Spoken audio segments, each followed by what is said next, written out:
Hey guys, picture this. You wake up one morning to discover a mysterious letter wedged between your toaster and that half-eaten bag of stale chips.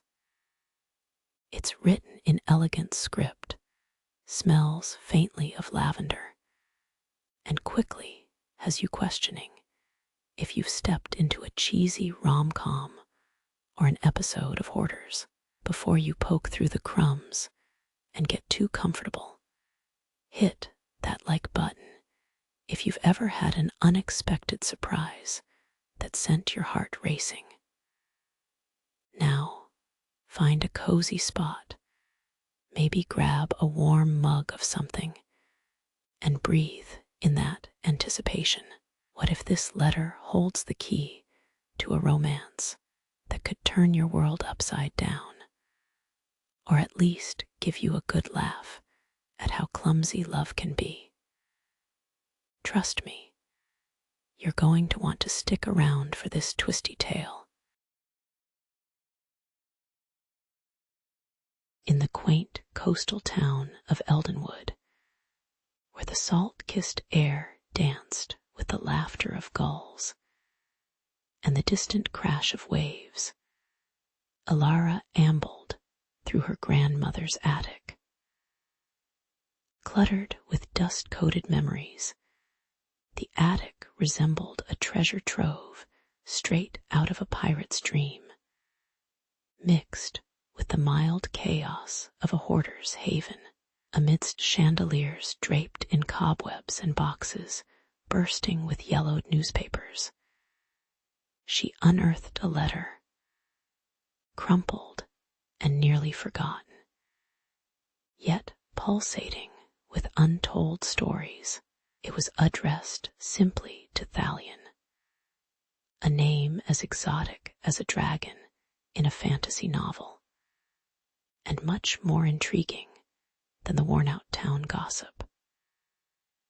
As Alara unfolded the shabby parchment, she could almost hear her grandmother's voice, rich with emotion, whispering the words of love and longing that had been penned much like a scene from a sappy rom-com brimming with unrequited affection and dramatic encounters. The words swirled in Alara's mind like a whimsical whirlwind, each sentence evoking sense of nostalgia and heartbreak. Her grandmother's ink had a certain blend of romance and tragedy, detailing a love story interrupted by the dull blades of societal expectations. Talk about a plot twist with each stroke of the pen.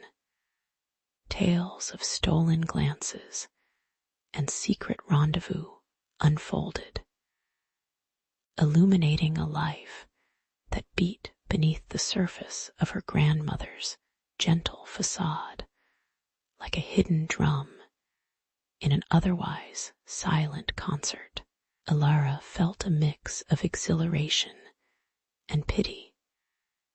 It was like discovering that her grandmother had been the star of her own tragic but fabulous reality show. Caught between love and societal snobbery, determined to peel back this layered history, Alara's heart raced faster than a Hallmark movie marathon. There was a mystery to solve, and she was ready to dig in like a detective and a cake lover, all rolled into one. As days passed, Alara set out on her quest like a modern-day Indiana Jones, unearthing the world of Thalion with the kind of enthusiasm usually reserved for finding Wi-Fi passwords in a coffee shop.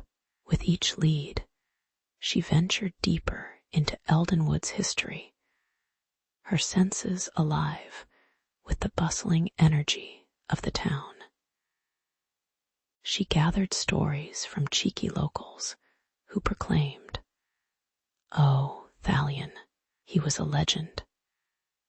Their delightfully exaggerated tales painted him as a dashing rogue, the kind of man whose laughter could charm the socks off a statue.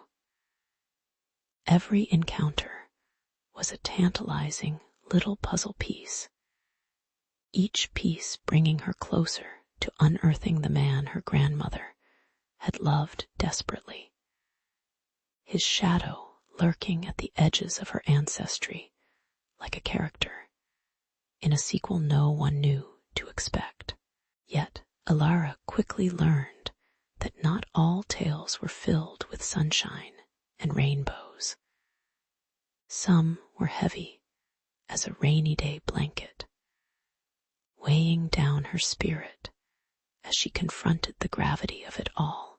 Society's stoic rules had cast a net around her grandmother's heart, pulling it down to depths that felt achingly familiar to Alara's own modern-day struggles. It was like a scene ripped straight from a tragic opera, the type where you expect everyone to break into song any minute, but no one does. Instead, she felt the weight of every unfulfilled dream her grandmother had left behind, drifting in the salty breeze like scattered petals, yearning to rest on the shores of freedom and love. The irony was not lost on Alara in her search for a bygone romance. She was wrestling with her own fears of societal expectations, which felt just as suffocating as a too tight pair of jeans after Thanksgiving dinner.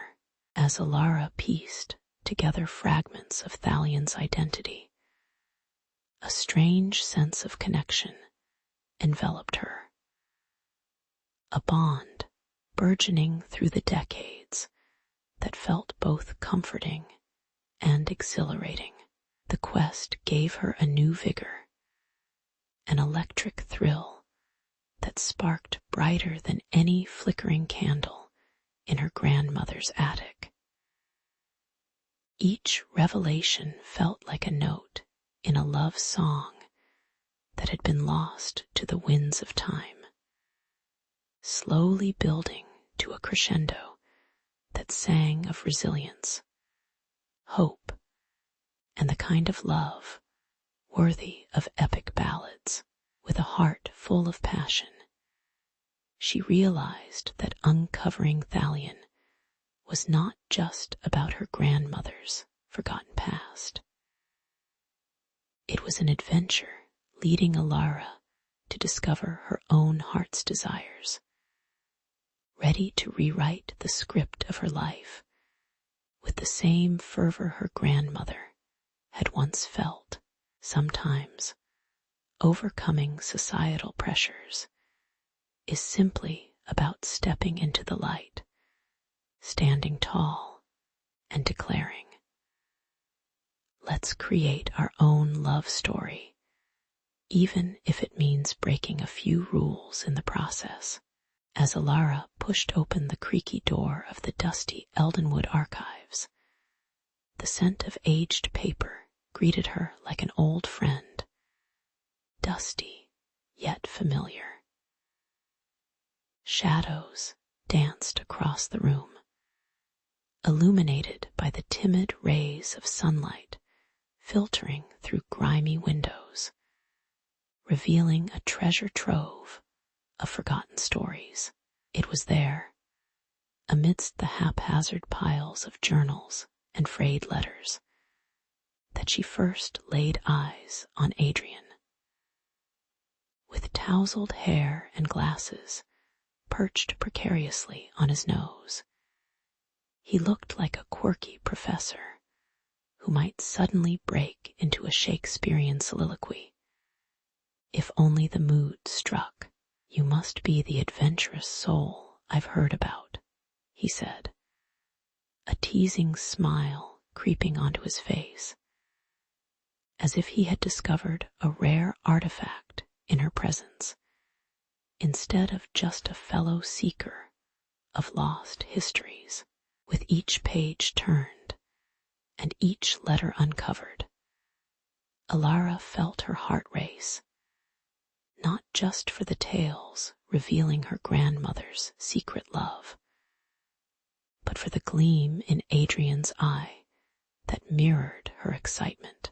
Together they dove into the intimate chronicles of Eldenwood, sifting through tales of love, heartbreak, and the occasional scandal that would make anyone's grandmother blush.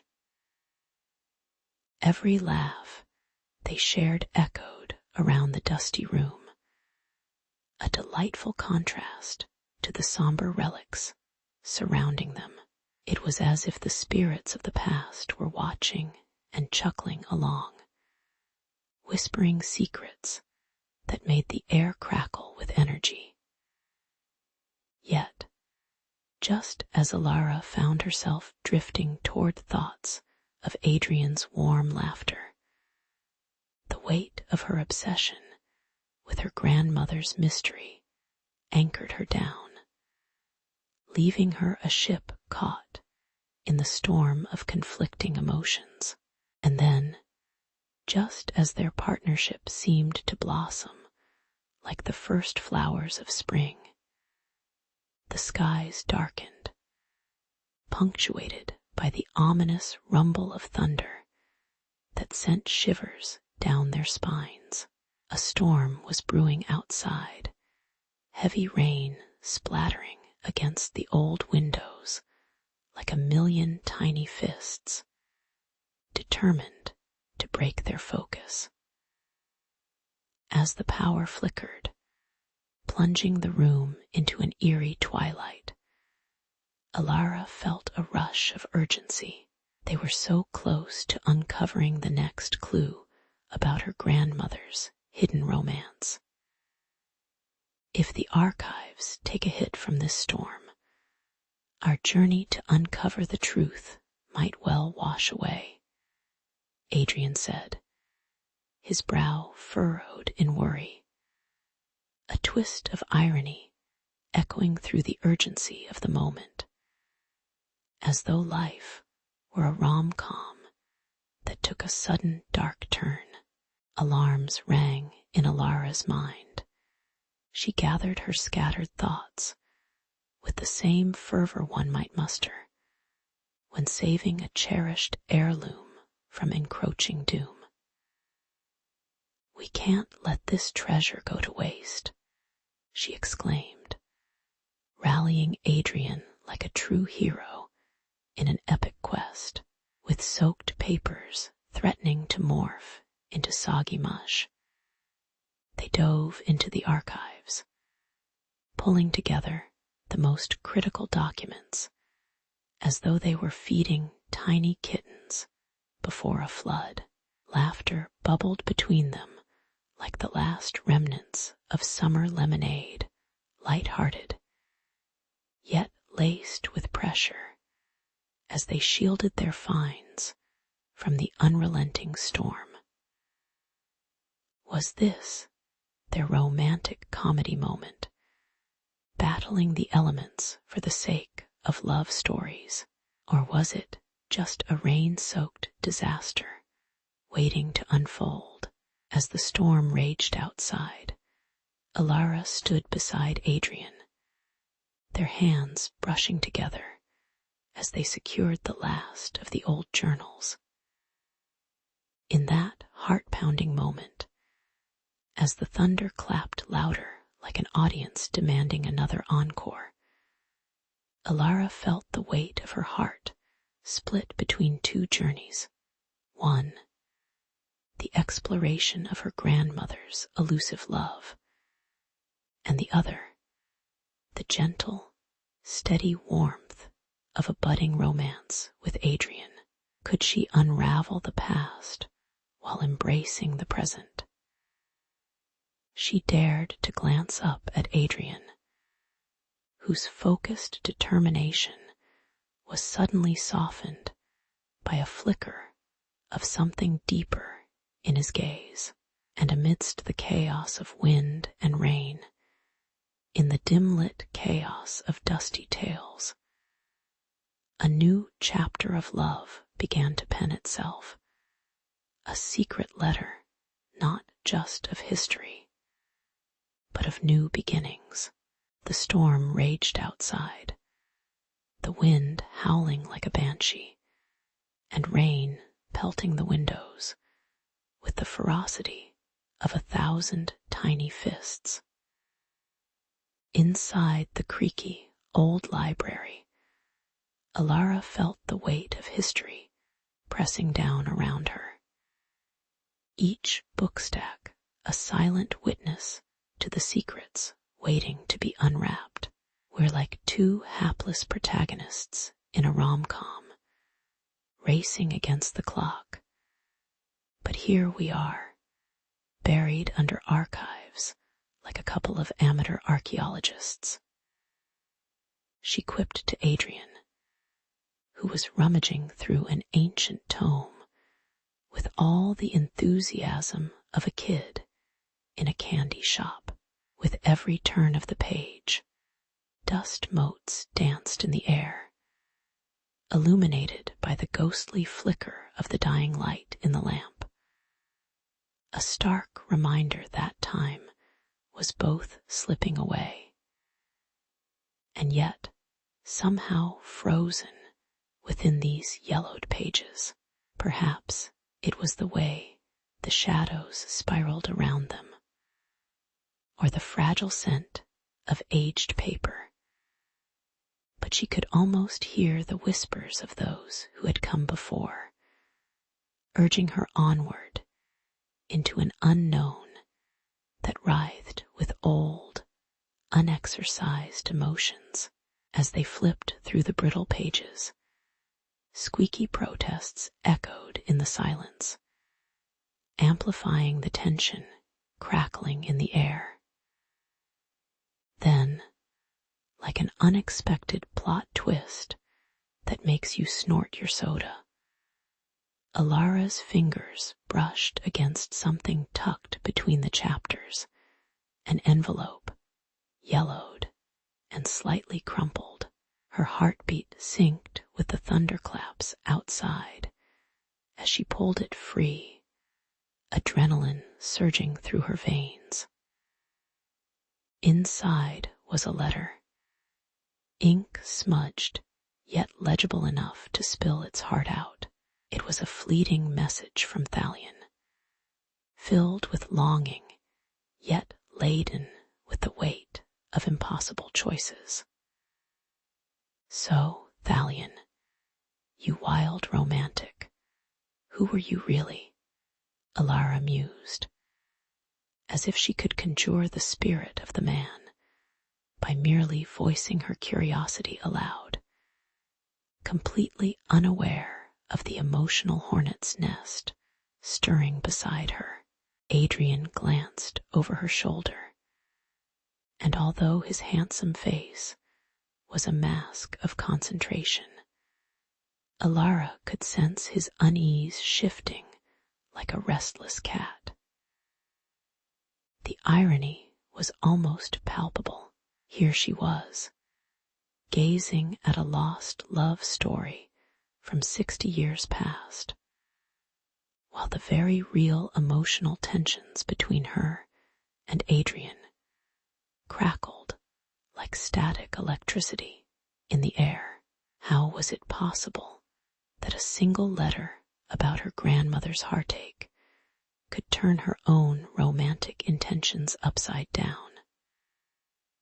The letter spoke of Thalion's desperate attempts to reconnect with Alara's grandmother before vanishing, and she felt her heart twist painfully, caught somewhere between honoring the memory of a love that could have been and proclaiming her growing affection for Adrian, who stood there, awkwardly nibbling on his lip. Note to self: find a way to untangle this mess before it turns into a full-fledged Shakespearean tragedy. She thought, not quite aware of the poetic irony already playing out in her life. As the storm outside escalated, thunder rumbling like the world's most relentless drum solo, Alara noticed her stomach churning with uncertainty. Was she ready to confront the ghosts of her family's past, while risking the only solid connection she had in the present? It was ridiculous to think, especially when she could feel the heat radiating off Adrian's body next to her, the attraction simmering beneath the surface. The irony was not lost on her. In her search for a resolution for her grandmother, she was losing track of what was blaringly obvious. The connection she longed to forge with Adrian was all too tangible, yet carried with it the weight of her inheritance, pushing back a torrent of emotions. Alara swept the letter with a shaky sigh, wishing the fates could simply hand her an instruction manual for navigating this labyrinth of love and history. Anyone got a magic wand? She half joked, trying to lighten the thick tension that hung between them like an overripe fruit ready to drop. Just as she turned back to Adrian, who had remained quietly contemplative, she could feel the miscommunication lacing the air like a bad perfume, too heavy, too complicated, and definitely not what she wanted. I didn't mean to drag you into all this, you know, Alara began, her voice softer now, almost swallowed by the tempest outside. But Adrian merely shrugged, a bemused smile playing on his lips, mischief glimmering in his eyes like stars breaking through the clouds. Maybe your grandmother's heartache is preparing us for something. It's like a plot twist in the grand, ridiculous romantic comedy of our lives, he countered, a nervous chuckle escaping him.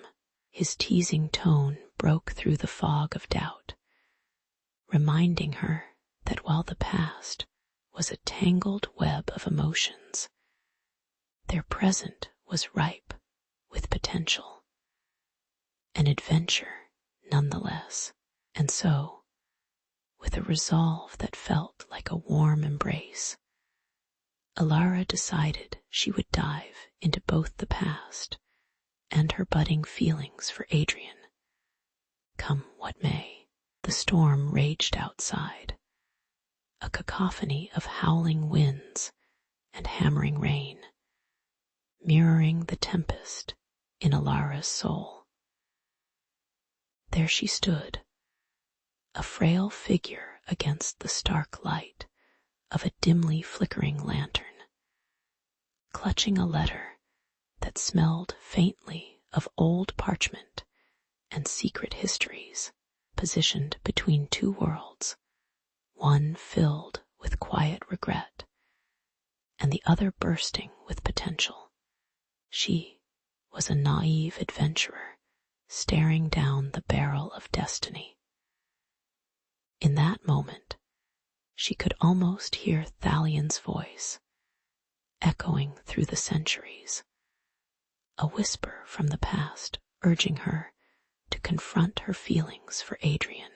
The dim light flickered, as if urging her to take the leap, a true test of brave hearts and whispered dreams. The words danced off the page, lyrical and tragic, detailing Thalian's journey through heartache and longing.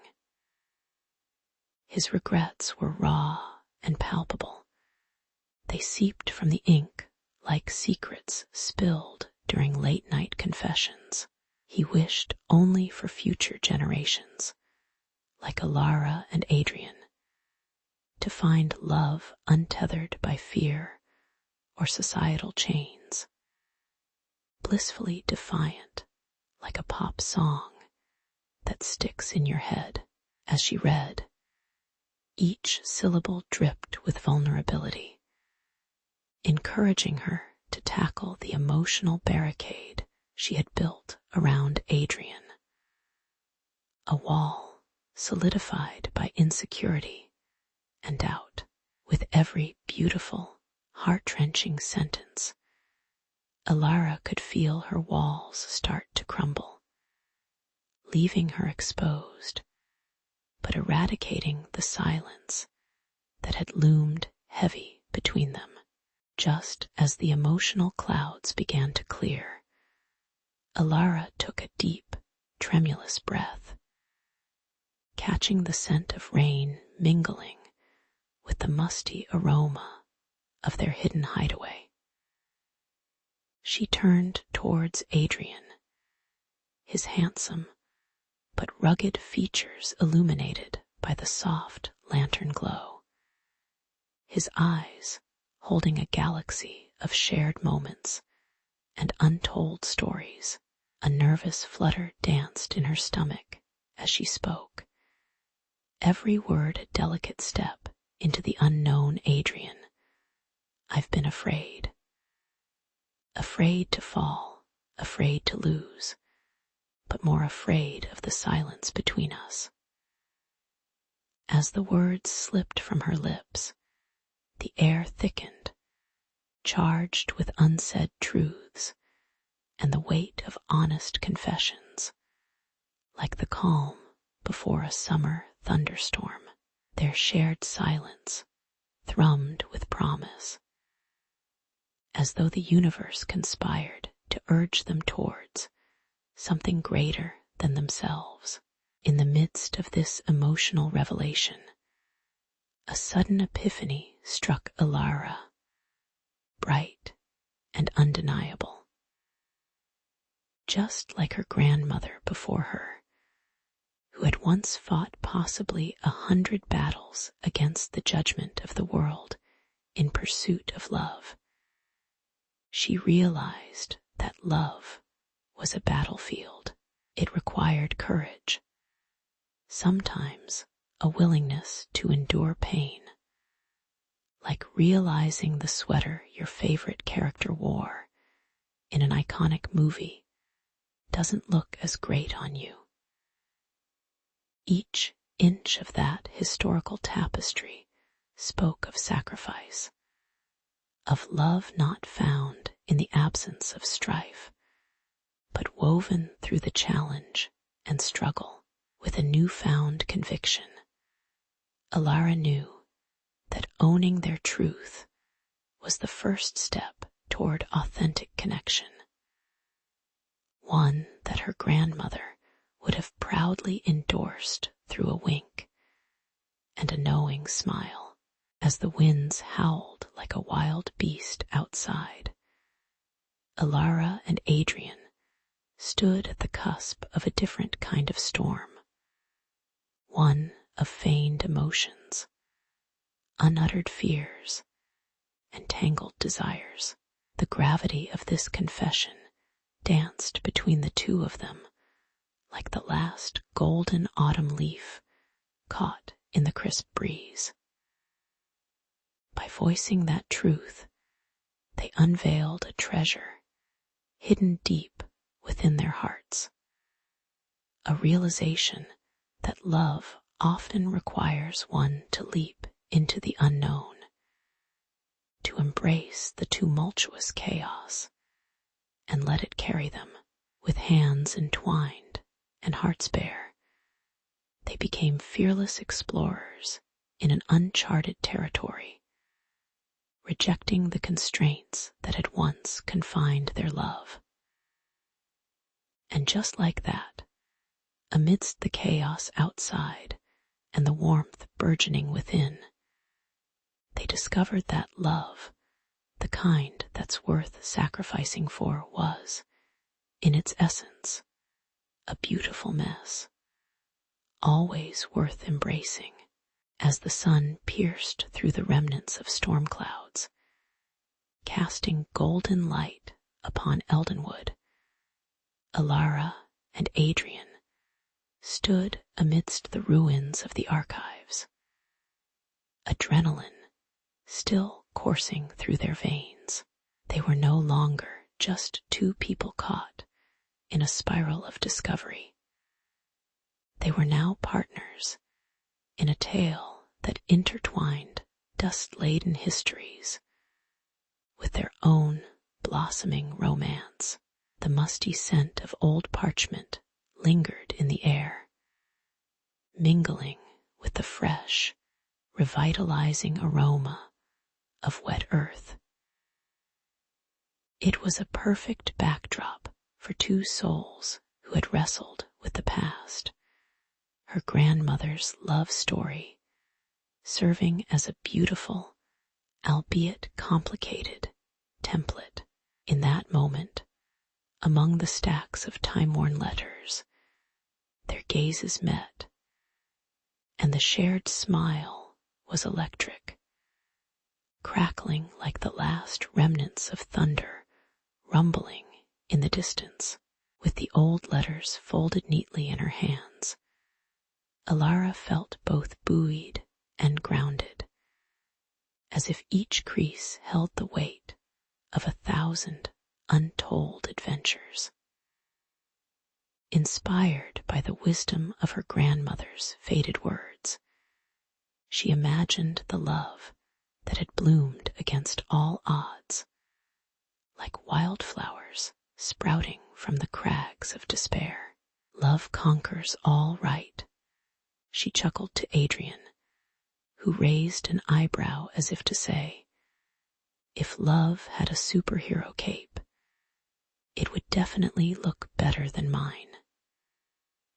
Together, they couldn't help but laugh, the sound echoing through the hallowed hallways of the archives, a joyous counterpoint to the quiet suffering that had once filled those walls. As Eldenwood slowly emerged from the wreckage of the storm, the town wore a new coat of optimism. Each step Alara took felt lighter, each breath more fragrant with the wild notes of blooming lilacs and fresh grass. Adrian, ever the enigma with his mischievous grin, sidled up beside her, pointing out the small, new growths peeking through the earth. Look, turtles do this too, you know. They carry their homes on their backs and still find a way to poke their heads out for a stretch, he joked, his voice warm as sunbeams filtering through the leaves. With every passing moment, their playful banter wove a cocoon of safety around them, even as the whispering wind seemed to agree by twisting the strands of her hair delightfully out of place. With Adrian, Alara found herself feeling bold, a warrior princess eager to forge new paths. The legacy of love that had once shackled her now served as a compass, guiding her towards her own adventures. Each letter they shared felt like an echo of laughter, that of bygone lovers dreaming under starlit skies, breathing life into her conviction to cherish the past without shackling her future. So I guess we're like the buyers of a fancy antique table. Huh. We appreciate the history, but IKEA is calling our names. She teased, imagining a future filled with fresh paint and laughter instead of persistent ghosts. It was a quirky, yet apt metaphor, illustrating her transformation from being an heir to her grandmother's saga to becoming the author of her own story. As twilight began to drape its soothing cloak over Eldenwood, Alara felt the tide of emotions swell within her, a tide both tumultuous and rich with promise. She and Adrian stood side by side, the last rays of sun igniting the edges of the horizon like an artist's brush.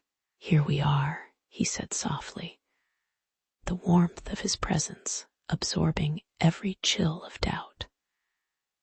A love story in the making, just waiting to be written. With a heart brimming with hope and a newfound sense of purpose, Alara nodded. Together they felt unstoppable, ready to pen a narrative of their own. A saga that would one day dust the pages of time with laughter, love, and plenty of IKEA jokes in the bustling heart of Eldoria, where gleaming carriages clattered by like silver fish in a stream. Seraphina felt more like a bird trapped in a gilded cage than a noblewoman of import. The aroma of freshly baked bread wafted through the cobbled streets, mingling with the earthy scent of marigolds that adorned the marketplace. Her heart raced with each rebellious step, her lace-trimmed dress trailing like a comet's tail, as she slipped past glances of confusion from her peers. "Why does it smell like freedom?" she mused, grimacing at the overpowering scent of desperation that clung to her instincts. A world away from her sterile, opulent home, there was no book in her father's extensive library that could replicate the thrill of the chaos and color that danced before her eyes. And she was desperate for more of it, if only for a moment. Amidst the tightly packed stalls, a sharp voice resonated, crisp as a winter's morning, drawing Seraphina's gaze. Alaric, a poet with rough-hewn features that bore the trenches of the underbelly of society, recited lines that fluttered like leaves caught in a lively breeze. His words spun visions of dappled sunlight breaking through the grime of the city. And for a moment, the world around her faded into a blur. "Fate's fickle fingers," he declared, pulling lovers from opposite sides like a bad reality show. And yet, here we stand. Seraphina felt a delightful shiver run down her spine. This was the kind of chemistry that could spark a revolution, or at the very least, a very awkward dinner party. As their eyes locked, the surrounding chaos melted away, and the marketplace transformed into a stage just for them. The scurry of vendors, haggling for their livelihoods, became the applause to their unsung drama. Seraphina, for the first time, felt the weight of her title, the daughter of nobles, slip away, replaced by the intoxicating allure of her burgeoning attraction. Alaric, with his ink-stained hands, painted deep with shades of hardship and passion, could ignite a fire in her heart that no ball gown could ever rival.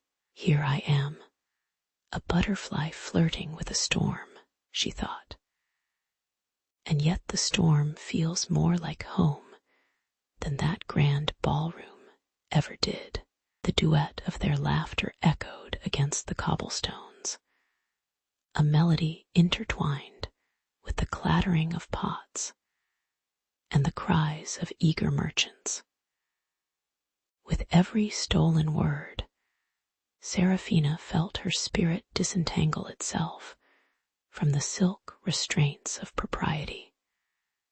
As Alaric shared his poems, words that seemed to drip like honey from his lips, sweet and forbidden.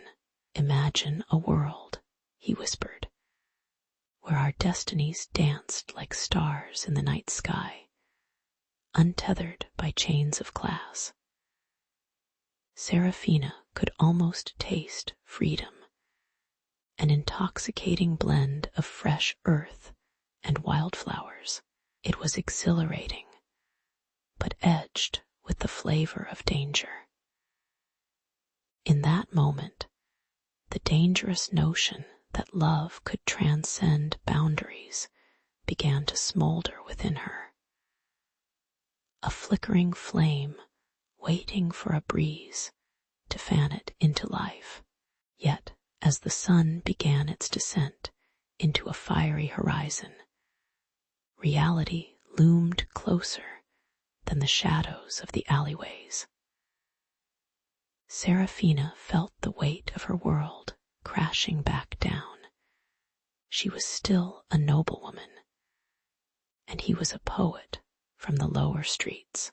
The laughter faded like a whisper in the wind, replaced by the harsh reminders of societal expectations that wrapped around her neck like a noose. What would her father say? Would he unleash the hounds if he ever knew she dared flirt with such a perilous life? As she turned to leave, a quiet understanding lingered between them, a silent promise that despite the pull of duty, this unlikely encounter held a spark that could set the very fabric of Eldoria ablaze. In the shadowy alcove of the ancient stone bridge, where the moonlight slipped through the gnarled branches like whispers of secrets, Seraphina and Alaric met for what felt like the 1000th time. Yet every encounter seemed more perilous than the last. Each rendezvous crackled with tension, like the air before a summer storm, as they huddled close, trying to drown out the cacophony of the world around them. Seraphina's heart raced, not only from the thrill of being with Alaric, but also from the gnawing fear of her father's growing scrutiny.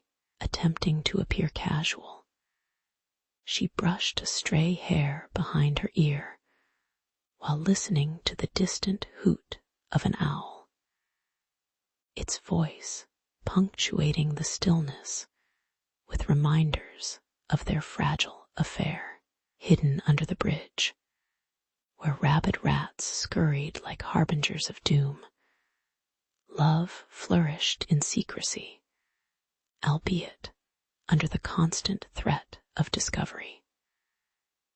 Ironically, it was not the love that was forbidden, but the divide that society had forged between them, noble and commoner, a tale as old as time, yet as real as the weight of impending doom pressing upon their shoulders. Seraphina's keen sense of adventure soon met the icy fingers of dread when she noticed the darkening clouds of suspicion lingering over her father, Lord Eversley. His piercing gaze felt like a dagger. Every time she entered the grand manor with its creaking wooden floors and tapestries whispering tales of their own. Each of her furtive glances toward the garden, where she often caught a glimpse of Alaric line his eyes with the brightness of infatuation, now felt like treason against her family's name. What would her father do if he learned that his daughter, the jewel of his estate, would risk it all for a man of humble origins? Perhaps he'd clamor to burn the love letters like a witch trial, decreeing her heart's desires as guilty pleasures unworthy of the Eversley legacy. Meanwhile, it was all too easy for her to daydream about running away, crafting wild escape plans, fueled by her youthful exuberance, and perhaps a few too many tales of dashing rogues from popular novels of the day. Meanwhile, Alaric's friends, a ragtag band of misfits and aspiring poets, buzzed with warnings like bees around a honey pot. Though they loved him dearly, each ribbing jibe and cautionary tale tugged on his heartstrings, as much as their light-hearted banter brought laughter amidst the tension. What do you see in a noble? They jest, her petticoats or her purse.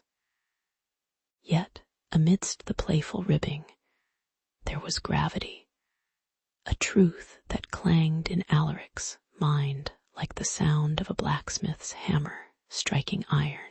It struck him how easily the world around them could turn violent, how a love like theirs could be perceived as a betrayal of one's station.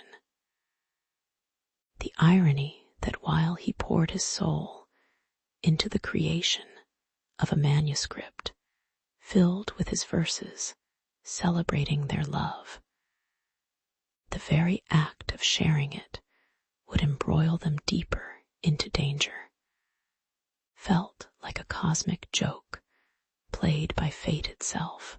With a heart full of torment and parchment smarter than most of his well-educated peers, Alaric handed Seraphina the hidden manuscript one fateful evening, under the flickering light of a single oil lamp, its flame dancing with forbidden yearning. The scent of old ink and parchment wafted around them, mingling with the sharp tang of the nearby river, creating an intoxicating perfume of rebellion and passion. "It's not just poetry," he said, his voice a husky whisper edged with vulnerability.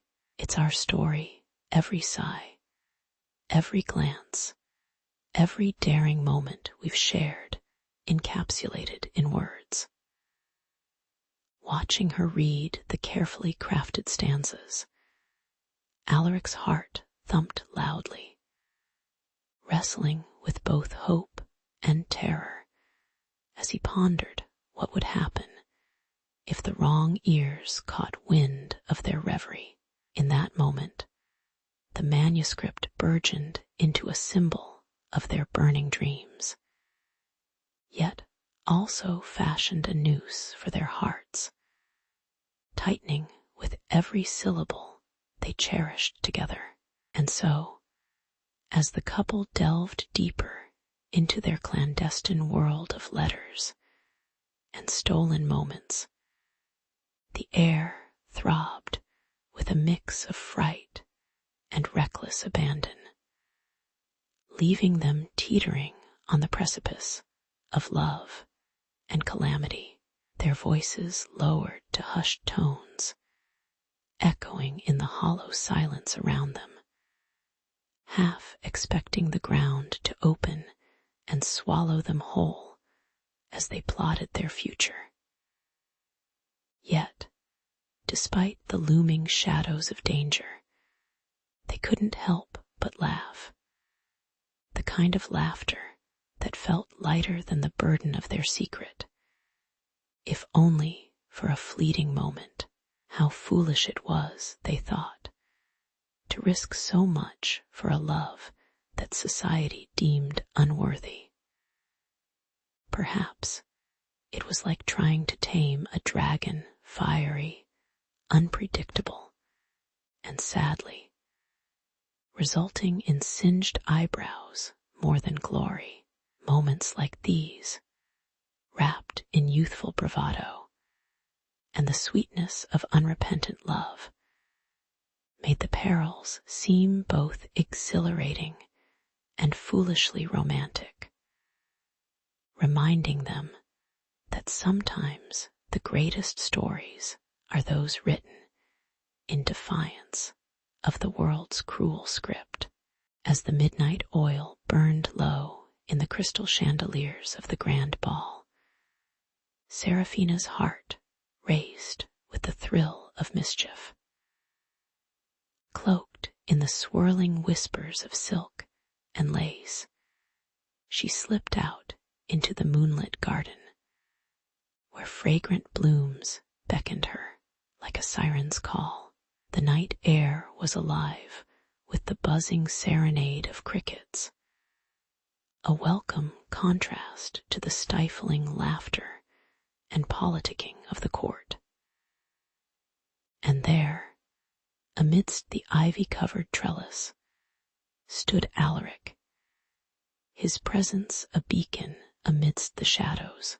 Yet unbeknownst to them, dark thunderclouds loomed in the hearts of those who would see their love extinguished like a candle snuffed by cruel winds. Just as their hands met in a dance of longing, a sinister whisper cut through the evening calm. Lord Cedric, that unsightly toad of a suitor with a temper festered by jealousy, had been lurking, sipping champagne and plotting his revenge like a villain out of a Shakespearean play. With a flourish reminiscent of a soap opera reveal, he emerged from the gloom, his face twisted in a grotesque smirk. "Ah, my dear Seraphina, it appears you've traded gala gowns for a tryst with the unworthy."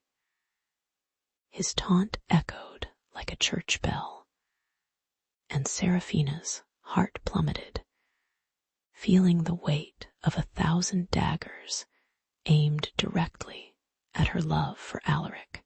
Just when happiness had seemed within reach, a scandal was brewing that promised to shatter their world into irreparable shards. In an instant, the sweet silence of their stolen moments transformed into a cacophony, filled with accusations and threats sharper than freshly polished swords. The fragile web of lies and passion they had spun now lay before them, frayed and exposed, a tapestry of love tattered by betrayal. Seraphina returned to her estate, her siren's song silenced, while Alaric felt the encroaching chill of danger wrap around him like a fog. The once playful rustle of leaves now whispered of threats. The shadows danced with menacing glints of steel as Cedric's henchmen prowled like wolves on this new hunt. How ironic it was, she thought, that a night meant for celebration had morphed into a drama worthy of a farcical play, with real stakes and no laugh track to ease the tension. isolated within the prison of her own estate, Serafina found herself drowning in her own thoughts.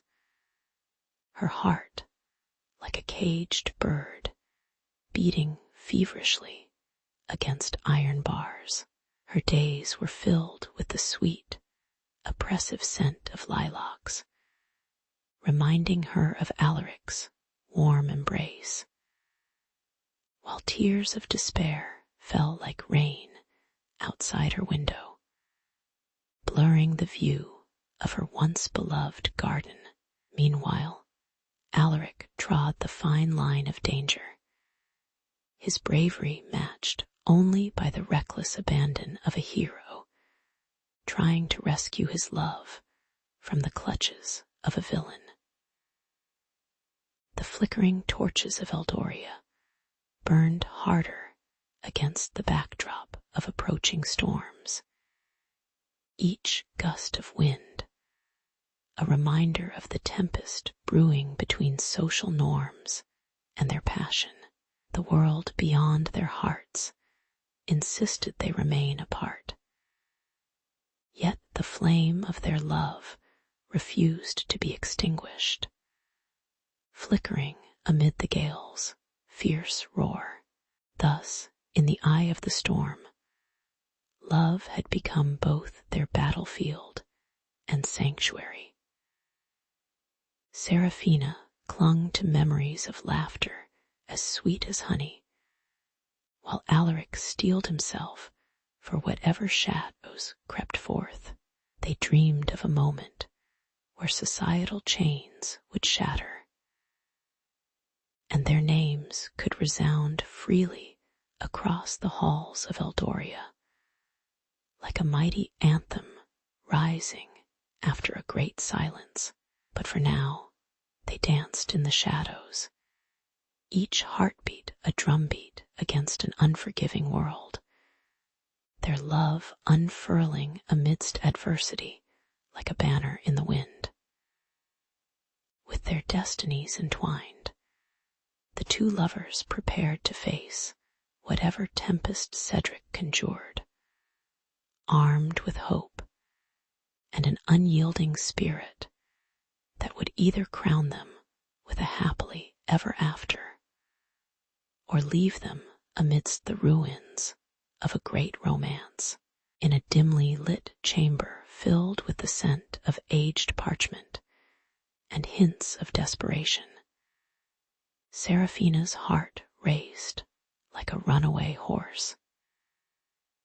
Each tick of the ornate clock echoed the weight of her stifled existence, a cacophony reminding her of the oppressive walls trapping her within gilded solitude.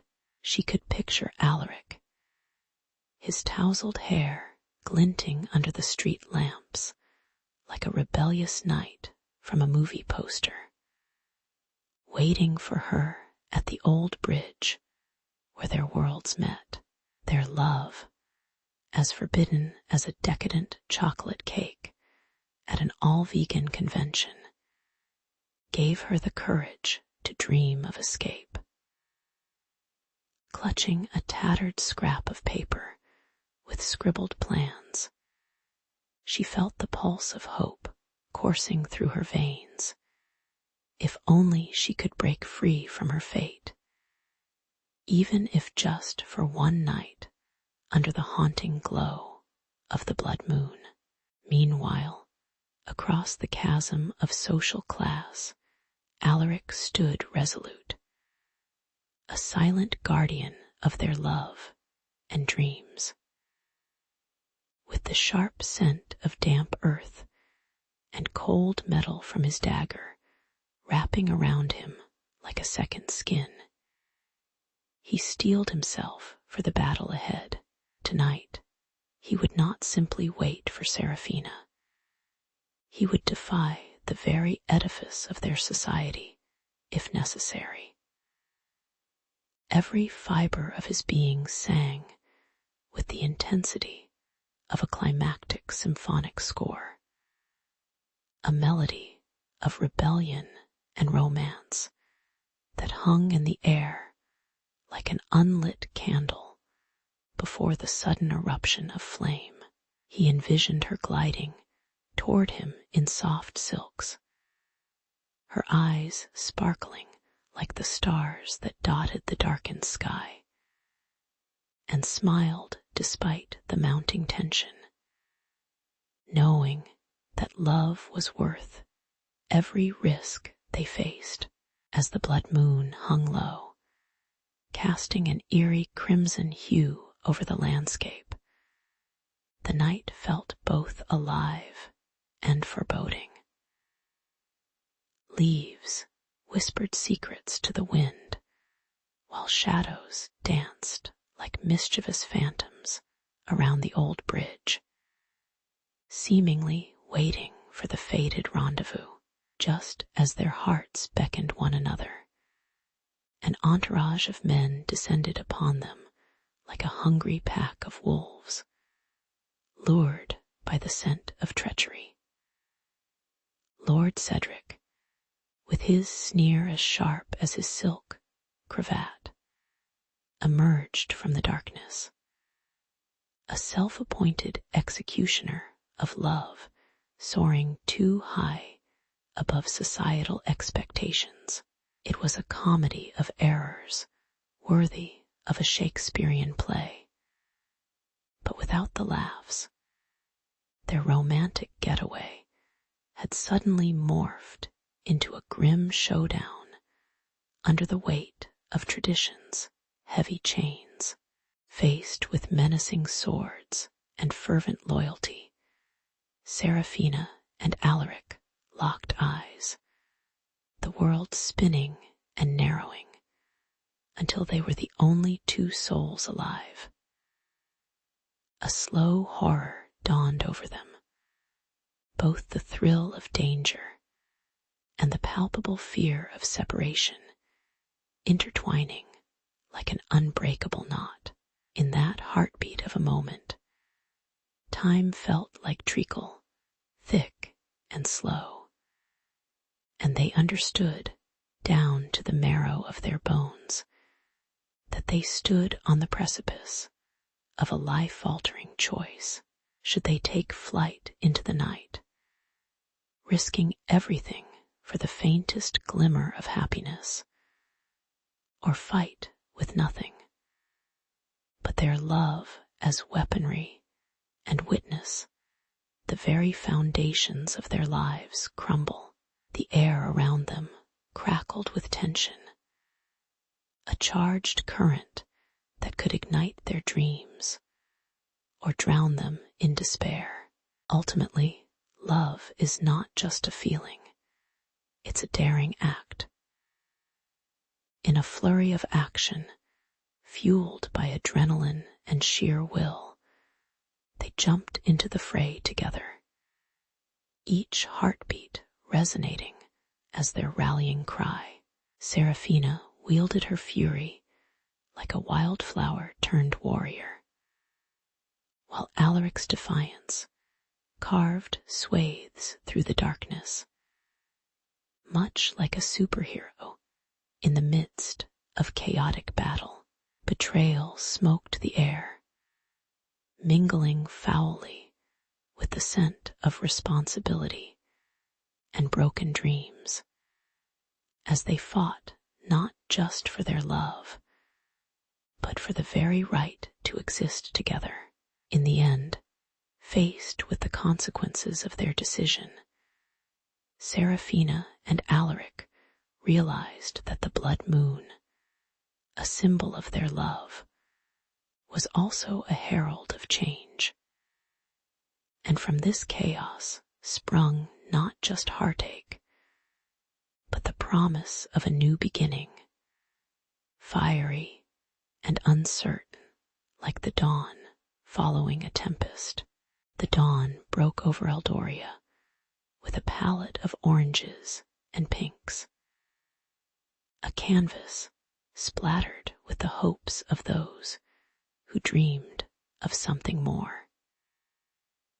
Standing beside Alaric, Seraphina felt like a phoenix rising from the ashes of her family's expectations. The whispers of the crowd faded, replaced by the sound of her heart pounding like a drum, as she clung to the handsome rebel with tousled hair and dreams of equality. "Did you hear that?" someone in the distance muttered, but the girl felt high above it all, buoyed by boldness, fueled by the vibrancy of love. She was ready to face whatever came next. Outfits be damned. She had a new purpose, to unravel the ties that bound her soul. Meanwhile, the rebellious youth of Eldoria were caught up in their own whirlwind. A tempest of passion and defiance sweeping through the cobblestone streets, like the smell of fresh bread wafting from a market stall. Inspired by Seraphina and Alaric's fierce love, they began to gather. A kaleidoscope of colors and emotions, unified by the bold idea that class lines were meant to be crossed, not drawn in stone. They shouted sentiments that echoed like a beloved song from the past, cantatas of revolution warbling amid the clamor of clinking glasses and the rustling of crisp parchment. Who knew a couple could ignite such a fervor? They were not just two star-crossed lovers anymore.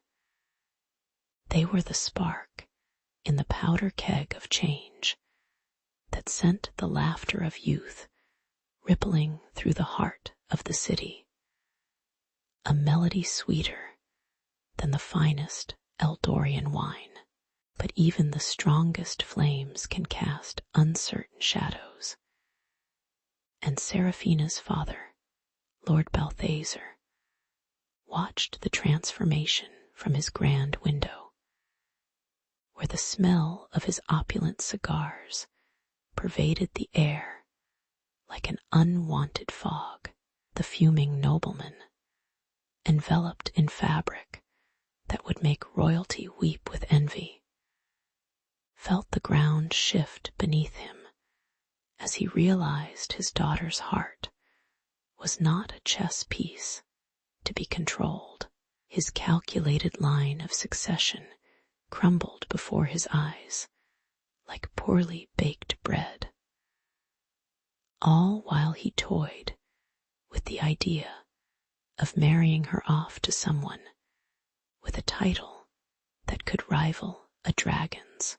Yet, as he bore witness to the raw strength that radiated from Seraphina's eyes and the warmth of Alaric's spirit, something inside him stirred, a desire to be more than a tyrant, a father who was in touch with the feelings he had long buried beneath layers of silk and scorn. As the sun's golden rays pierced the clouds and danced upon the rooftops of Eldoria, the landscape began to change. Seraphina felt an invigorating chill course through her veins, something akin to the first sip of cool lemonade on a sweltering day. She grasped Alaric's hand tightly, intertwining her fingers with his, as if weaving a spell that would bind them beyond the watchful eyes of the past. Together, they stepped onto the cobblestones, the sounds of shattered tradition echoing like the cracking of a pinata at a particularly rowdy party.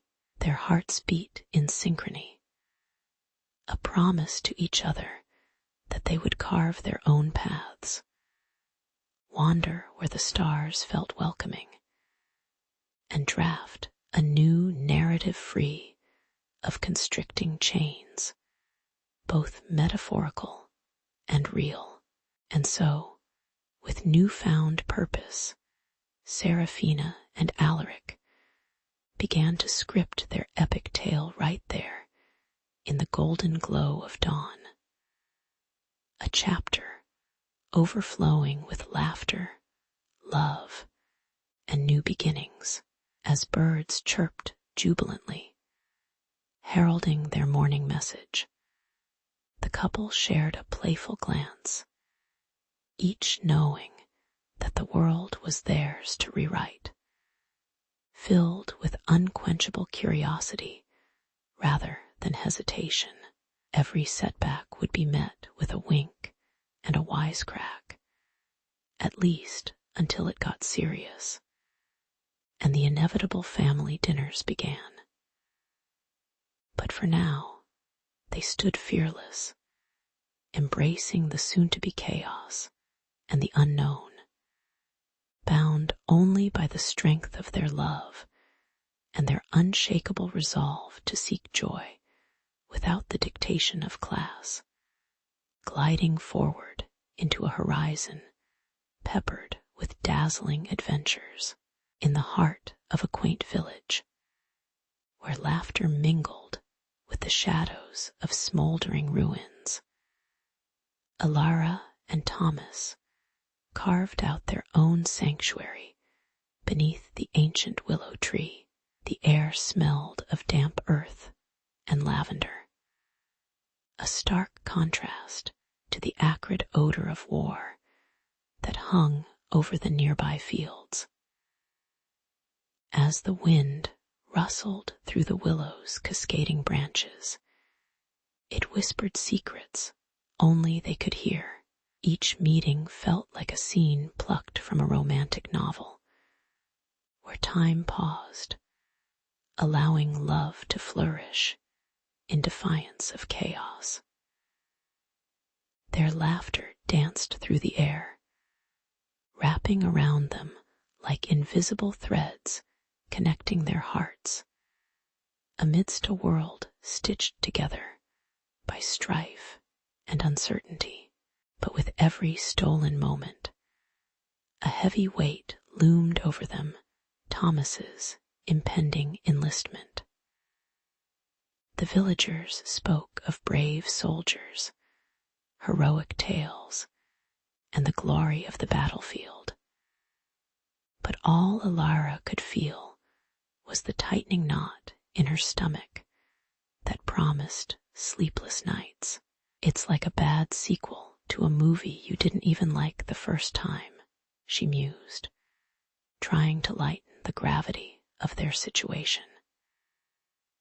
They both knew that once Thomas stepped into the furnace of war, they would be thrust into an unfathomable distance. Yet, as they sat beneath the willow's embrace, each lingering glance felt like a rebellious act against fate, an assertion that love could survive even the darkest storms. We'll write to each other, no matter where the war takes us, Thomas declared, his eyes sparkling with determination. That was the moment they concocted their secret code, a linguistic playground only the two of them could navigate. They loved like a couple who had just been awarded the title of Best Improv Duo at the World Theater Championships. Alara suggested combinations of flowers and initials, while Thomas rattled off a series of nonsensical phrases that would make a secret agent proud. The excitement was electric. They scribbled their first coded message on the back of a wilted flower, a task that felt like they were plotting a heist rather than simply penning a love letter. As weeks turned into torturous months, their letters became the lifeblood of their romance. Each mail call felt like a treasure hunt, The flapping of parchment in the spring breeze became their anthem. They shared tales of ordinary village life, intertwined with the extraordinary cabbages rotting in the sun, cheeky chickens plotting escape, and evenings lit by flickering lanterns. The letters smelled of ink and longing, each word a thread pulling them closer despite the yawning chasm created by war. Yet, nestled among the quotidian tales would be a line or two encrypted with passion.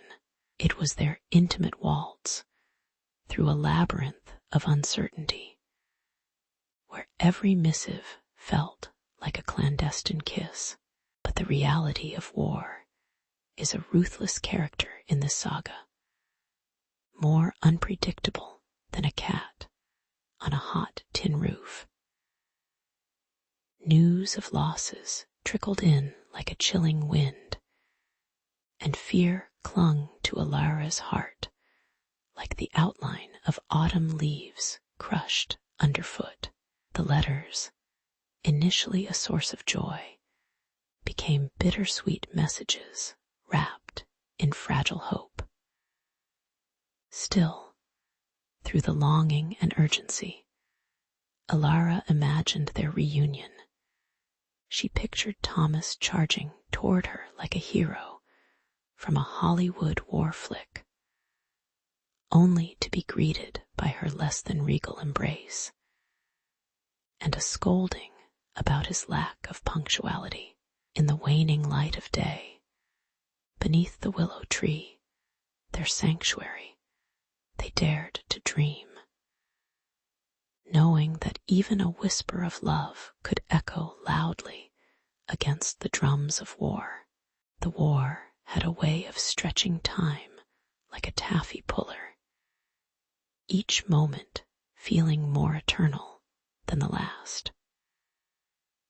Alara stood by the window, the sun dipping below the horizon, painting the sky in hues of crimson and gold, as if the very heavens were dripping with the blood of fallen warriors.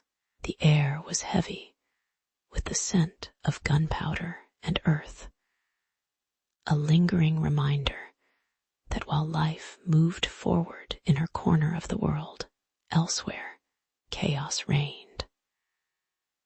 With each tick of the clock, her heart raced, feeling the weight of each minute stolen from them. The rustling of parchment felt like her lifeline. Every creak of wood beneath her feet echoed her longing, praying for just a piece of news from Thomas, who was far off, dancing close to the edge of danger, like a moth to a flame, or in this case, like a soldier to war. Each letter from Thomas carried the sweetness of his spirit, squeezed into the creases of the page, wrapped in the invisible threads of their shared longing. They crafted their correspondence like a secret recipe, blending the bitterness of war with the sweetness of their sentiments, tossing in an encrypted word here, a playful hint there. He would talk about the mundane, the taste of camp rations, chewy enough to make a boot feel soft in comparison, and the oddities of their muddy encampments. Yet Alara could decipher the hidden words sparking with love and humor beneath his bravado. She clutched his letters to her chest, inhaling the faint scent of gun oil intertwined with the crispness of the ink, the letters giving her a sliver of hope, despite the creeping dread that danced in the corners of her mind.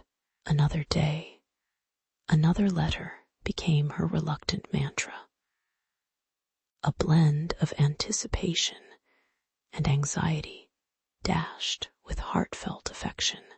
Then came the day the shadows lengthened even longer.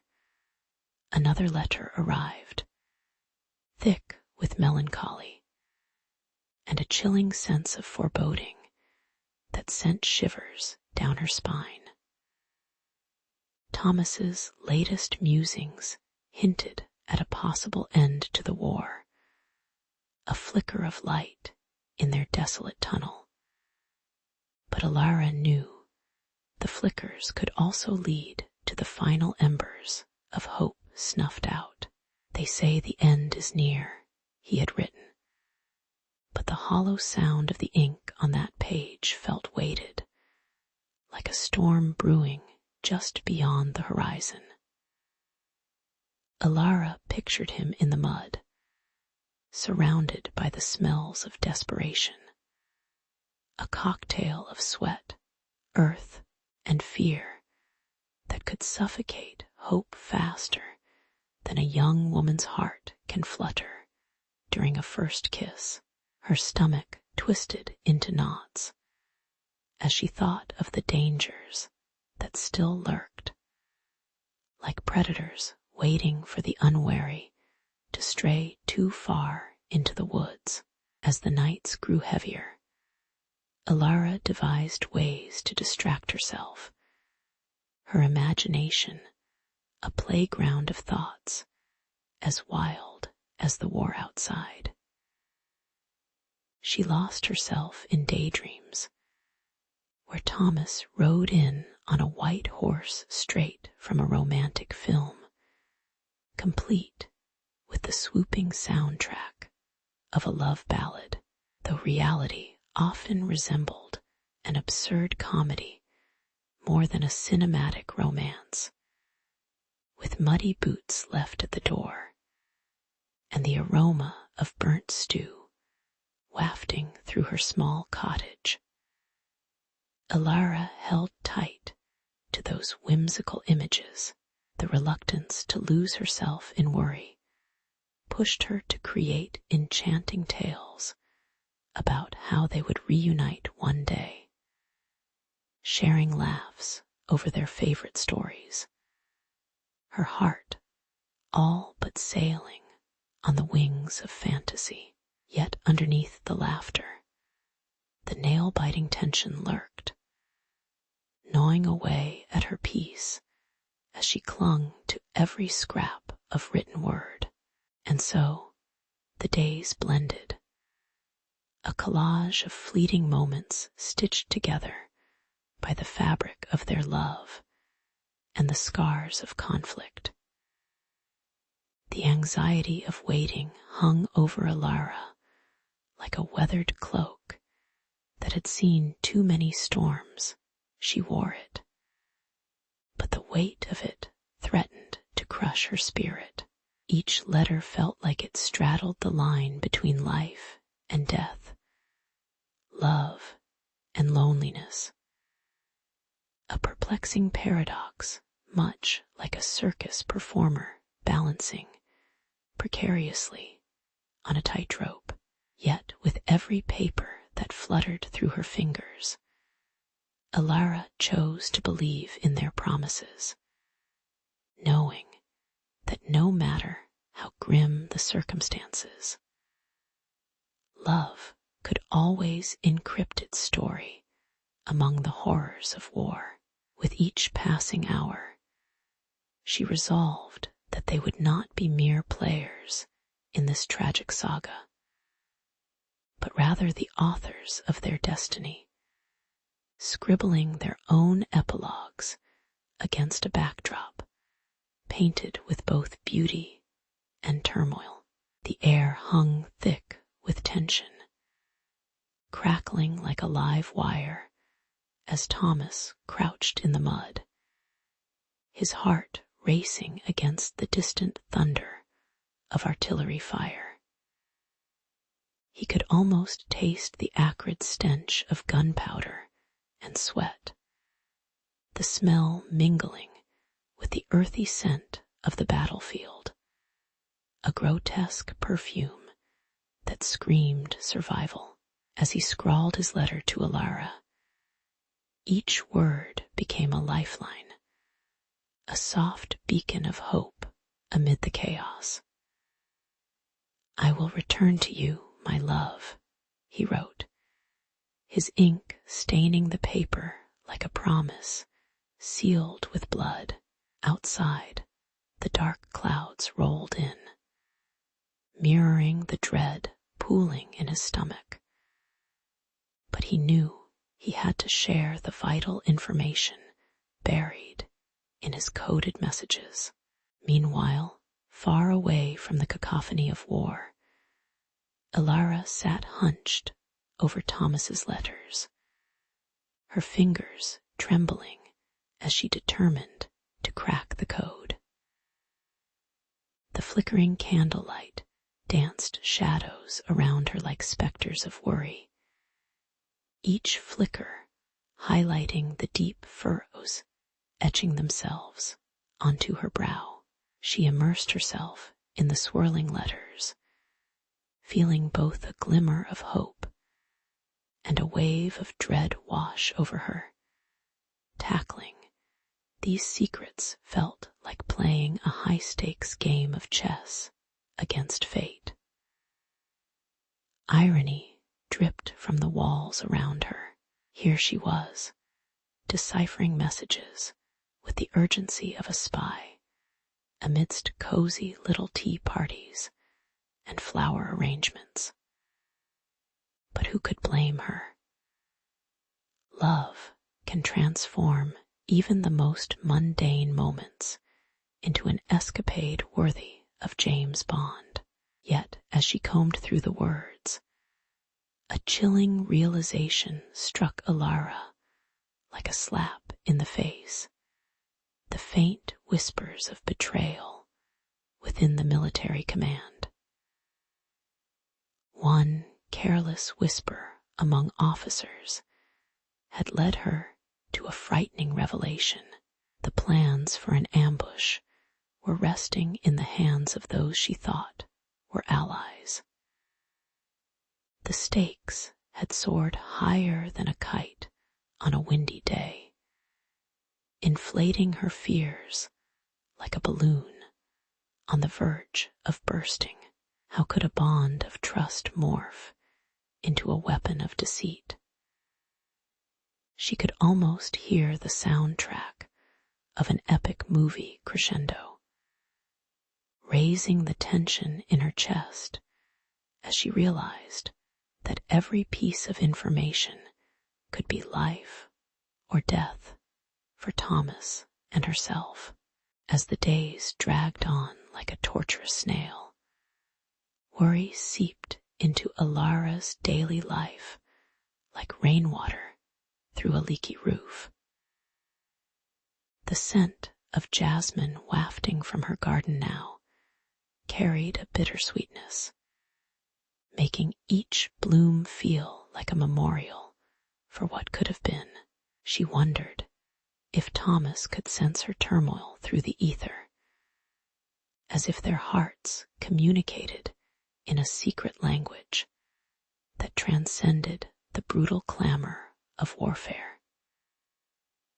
Little did she know, her resolve to protect those she loved would soon lead her down a path more dangerous than she could ever have imagined.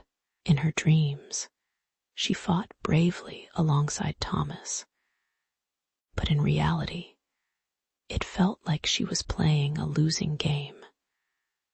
Not quite chess, nor checkers, but some twisted hybrid of bingo where every number counted and mistakes could be fatal. Against this backdrop of espionage and heartache, letters flew back and forth like carrier pigeons on a caffeine high, carrying whispers of love and survival. In the darkness of their separate worlds, they clung to each other through words, each letter a lifebuoy tossed into turbulent waters, their coded language twisted and turned like a river's current, holding secrets of troop movements and plans that could tilt the scales of war. As the shadow of war loomed ever closer, they took comfort in the bittersweet irony of their situation, fighting for a future together, while navigating a treacherous maze of loyalty and betrayal. The clock ticked ominously, and as thunder echoed in the distance, they fortified their hearts, knowing that the next move could light paths to safety or shatter their fragile dreams into pieces.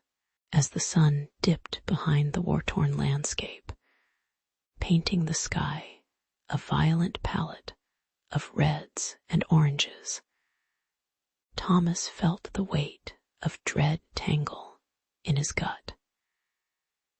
He was not just a soldier in this chaotic theater of conflict. He was a man caught in the snare of unyielding fate. The scent of gunpowder filled his nostrils, mingling with the metallic tang of his own anxiety as he huddled in the shadows of a dilapidated barn. I am no hero, he thought, but the image of Alara, her laughter, like a buoy in the stormy seas of despair, spurred him onward. This would be no ordinary day. It was the day he planned to gamble everything for love, even if the odds were stacked high like a tower of cards in a poker game gone wrong. In the midst of conflict, Thomas discovered a thin slip of paper, somewhat crumpled, stashed inside a frayed jacket pocket, Alara's coded message. As he squinted through the dim light, the words danced before him, a puzzle box that dared him to unlock its secrets. The familiar scent of ink and nostalgia wrapped around him like a warm blanket on a cold night. Deciphering it quickly became a race against time and impending doom, each letter striking a note of urgency within his chest. With the sound of distant gunfire echoing outside, he realized that this love letter was more than just a declaration. It was a lifeline wrapped in a riddle, a call to arms for his heart that could alter destiny itself. As his heart raced, passion coiled around his resolve like a snake ready to strike. Thomas flipped through the jumble of encrypted syllables, breaking down codes like a masterful clue hunter in a scavenger hunt. The realization hit him.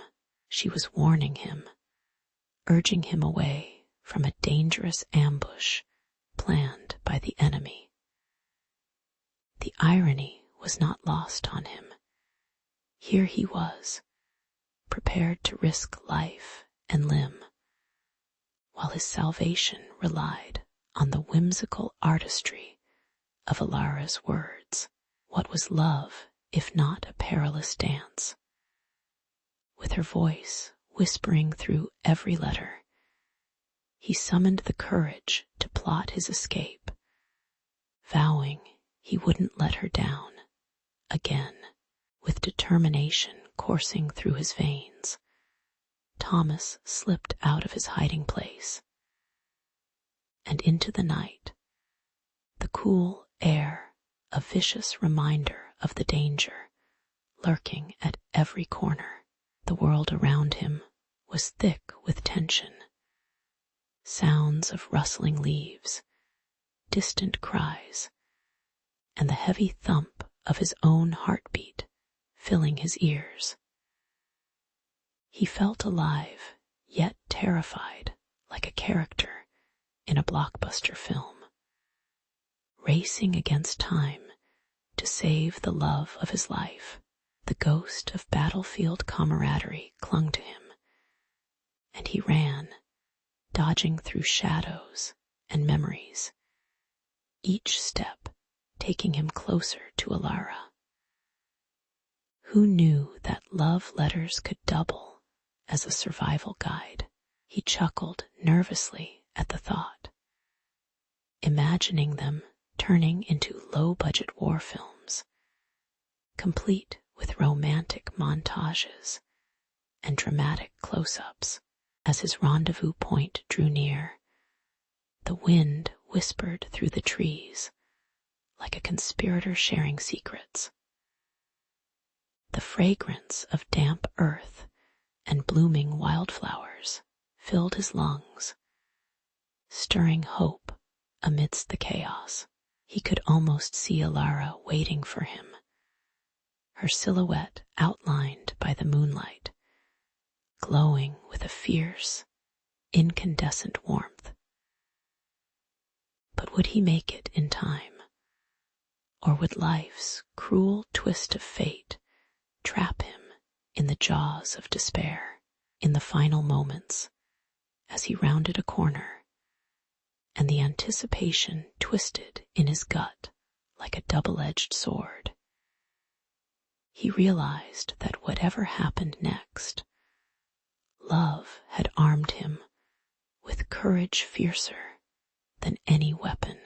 Their future was a fragile thread, but it was one worth fighting for, and he ran toward it with every ounce of his being. The war had finally thudded to a weary halt, silence wrapping itself around the land like a frail shawl. Below the sprawling willow tree, with its branches cascading like a curtain drawn to reveal a hidden stage, Alara stood, her heart hammering like a war drum. Beneath the dappled shade, the air was thick with the scent of fresh earth and budding leaves, a stark contrast to the acrid smoke that had choked the skies for so long. With every rustle of the leaves, she felt the pull of hope, a siren's call leading her back to the one person who had kept her spirit buoyant amid the murky despair. Yes, she remembered.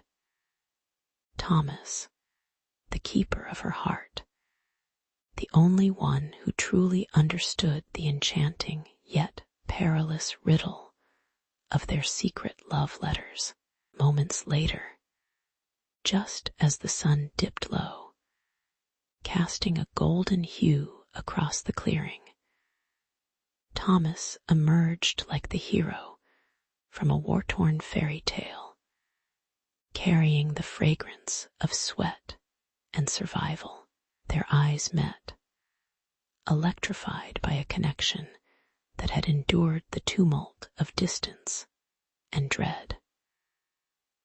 Without hesitation, he swept her into his arms, and Alara felt the familiar warmth of his embrace flood her senses, washing away the chill of the past years.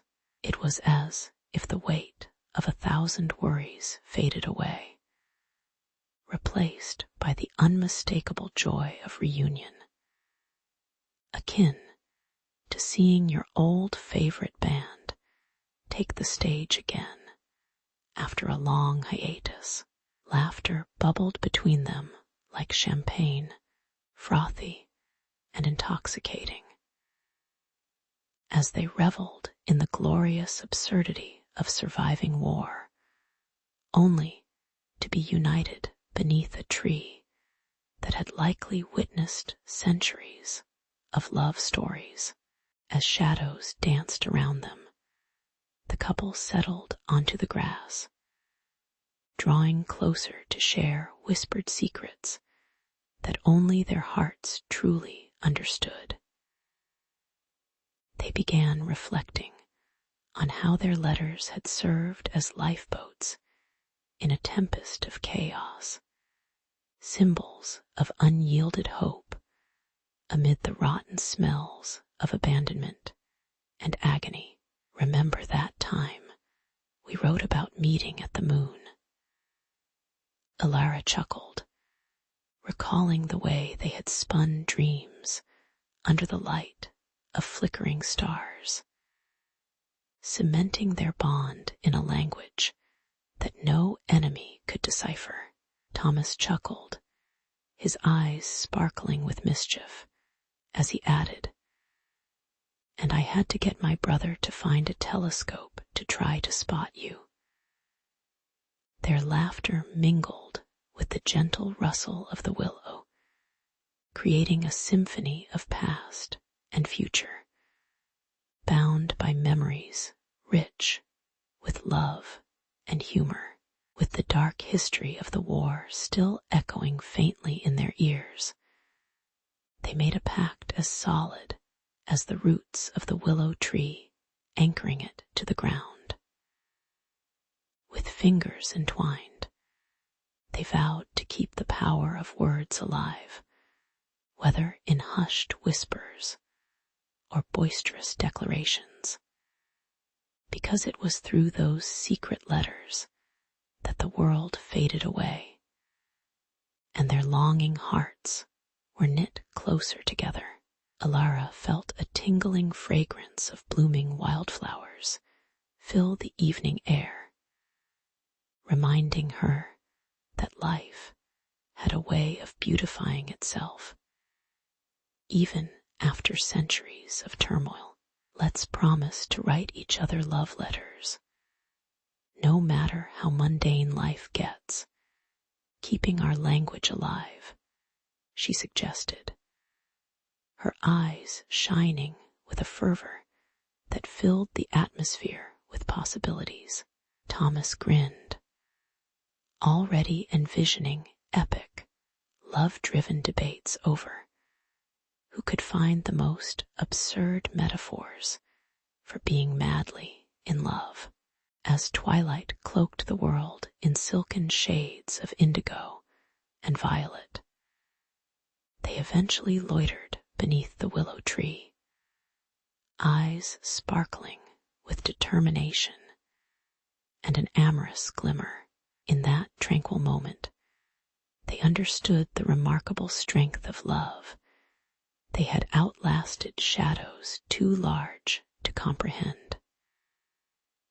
They were survivors not just of the war, but also of peril and mundane life, like characters in a film, whose plot twists never ceased to amuse.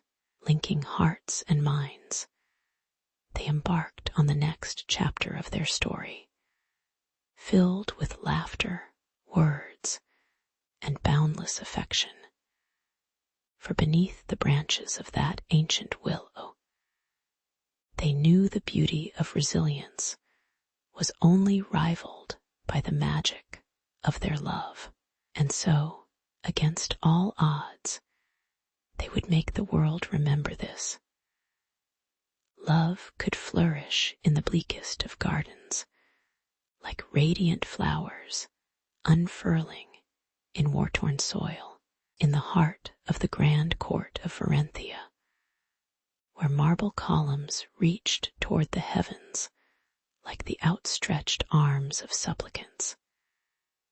The air buzzed with the scent of polished wood and mingled perfumes that would make even the finest Parisian salon seem like a back alley tavern. Lady Seraphina, with her raven black hair cascading in elegant waves, navigated this dazzling yet treacherous realm, feeling more like a lone wolf among feral foxes. Her heart raced as whispers curled around her like the smoke from the torches flickering along the stone walls, carrying secrets of betrayal and allegiance. A glance here, a nod there. Each gesture was a calculated move in a game of thrones that could sink or elevate her status in mere seconds. If life at court was akin to a carefully choreographed dance, then Seraphina found herself stepping on a few toes, with sharp daggers glinting in the shadows, waiting for any misstep to end her waltz rather abruptly. It was during one of these perfumed galas, where laughter hid sharper edges than a finely honed dagger, that Seraphina first crossed paths with Lord Elian. He stood like an enigma wrapped in a tailored cloak, his gaze a mix of mischief and melancholy, as if he carried the weight of the world on his exquisitely adorned shoulders. Their meeting was almost cinematic, like something out of an epic romance, where the protagonists are inevitably doomed, but utterly beguiled, underscored by a laugh track that never seemed to play at the right moments. As he leaned closer, his voice dropped to a mere whisper, and it was at that moment that Seraphina felt the stirrings of intrigue shiver down her spine, prickling her skin with delicious curiosity. It was an electric feeling, akin to being struck by a bolt of lightning, leaving her enchanted, yet wary. This lord was a snake, a charming one, but a snake nonetheless, with each whispered promise that floated between them, like dandelion seeds in the summer wind. Seraphina learned the court harbored deeper, darker secrets than mere gossip about misplaced petticoats or poorly timed witticisms. Lord Elian spoke in riddles, his words weaving the tale of a kingdom on the brink of upheaval, skirting around elusive alliances and hidden treacheries that felt more twisted than a pretzel sold at a street fair. Seraphina's heart raced as the drink-soaked revelry around them blurred into a backdrop of dancing shadows. Every giggle and chime of laughter just muffled echoes of a grand deception. It was both thrilling and terrifying, like riding a roller coaster blindfolded, wondering just when the next drop would send her plummeting into the depths of this tangled web they were weaving together. The stakes were high, but Lady Luck seemed to have a fondness for the reckless, and Seraphina found herself willing to flirt with danger a little longer. As the evening progressed, the ambience of the court shifted.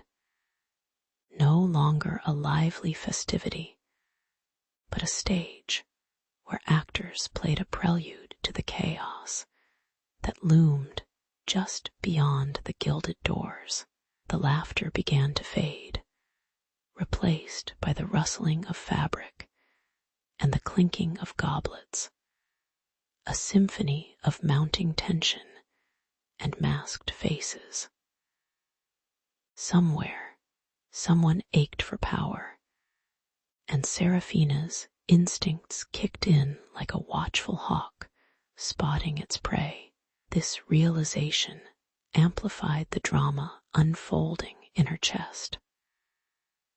Suddenly, the air thickened, heavy with the scent of impending betrayal, as Aeolian casually tossed out a tantalizing morsel of information that hinted at factions rising around the throne, each with its own blood-soaked agenda. Their conversation became a balancing act on a tightrope stretched above a pit of vipers. Every word they exchanged resonating as a drumbeat of danger and allure, as the court began to slip into the embrace of night, with moonlight spilling through the grand windows like an artist's final stroke. Serafina felt a fierce determination simmering within her. She stood at the precipice of an affair that could sway the very course of her kingdom, all thanks to a charming rogue whose motives still danced just out of reach. She could almost hear the laughter of ghostly courtiers hovering about, mocking her naivete. Yet a fierce grin crept across her face as she considered the heights of destiny beckoning her forward. The adrenaline of the court buzzed through her veins, intoxicating as any forbidden drink, leaving her craving more of this thrilling, unpredictable game of shadows and light and whispered promises.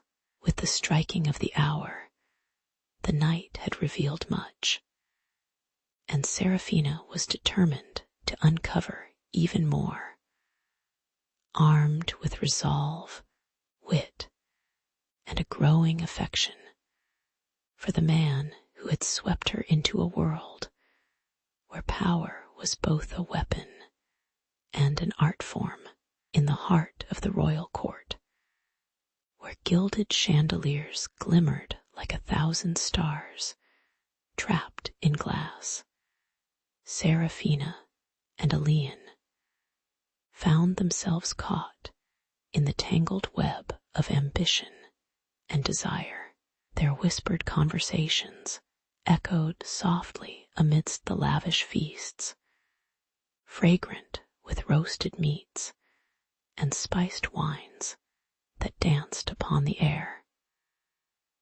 With every stolen glance, their bond deepened, yet lurking in the shadows was an insidious threat. Countess Verdara, a tempestuous figure cloaked in deceit, doted on her ironclad resolve as she plotted the downfall of the king.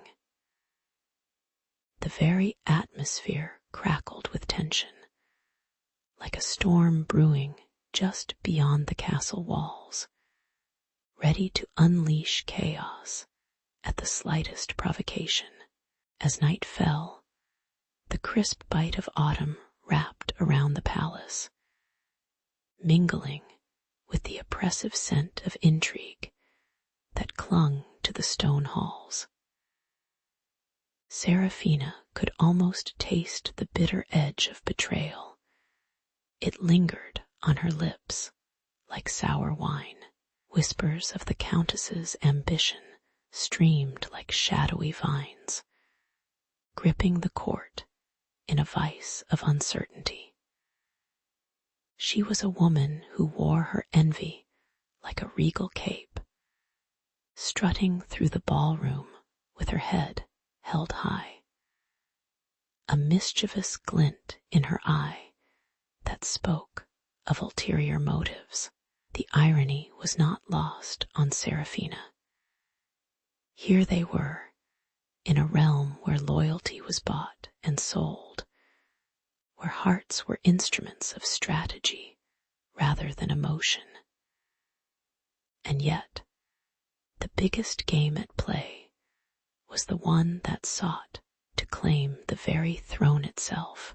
Realizing they had stumbled onto a volatile chessboard, Serafina felt the weight of the game shift beneath her, as if the ground itself was sliding away. Every moment spent with Elian seemed a dangerous gamble. He was captivating and earnest, yet the stakes had never been higher. Torn between her burgeoning feelings and her duty to her family, she found herself replaying their secret meetings in her mind, the brush of his fingers against hers, the way his laughter filled the empty spaces of her heart. But lurking behind those golden moments was the specter of Verdara, with her sharp wit and sharper words, ready to carve away the kingdom with the same ease one slices through a ripe pomegranate. As they leaned into their growing bond, Serafina felt the pull of destiny, a force demanding her allegiance. Only she wasn't sure to whom it should be given. Elian, ever the stalwart companion, began to unravel the Countess's schemes with a fervor that rivaled the most fervent binge-watchers during a series finale cliffhanger. Each revelation breathed urgency into their conversations, punctuated by the soft crackle of candle flames and distant murmurings of scandal. Together, they uncovered dark plots that twisted through the court like snakes through the grass, each hissing with secrets that could topple the crown, despite the relentless pressure pushing in on them. There was a shared thrill in their clandestine discoveries, a kind of reckless adventure akin to daring acts of defiance in a choose-your-own-adventure book gone wild. With each discovery, Serafina and Elian wove a tapestry of courage and cunning, stitching their fates together as they concocted a plan that would either save the kingdom or plunge it into chaos. But the grand tapestry of court intrigue was fraught with dangers, both visible and unseen, like a mystery thriller where the final reveal ceaselessly haunted the players. Serafina could feel the cool breath of doubt creeping up her spine as she weighed her loyalties like a jester juggling knives. In the end, making choices could feel as risky as standing up to the king himself. Would she support Elian and risk losing her family standing, or play the game for her own survival? Just when the dramatic climax loomed, the line between ally and adversary blurred in a rainbow of shifting allegiances, and she had to decide. Would she embrace the chaotic dance of deception, or retreat to the safety of familial duty? As the clock chimed ominously, heralding the hour of reckoning, Serafina knew one thing: betrayal was a dish best served cold. And in this Game of Thrones, could one ever truly win without losing a piece of their soul?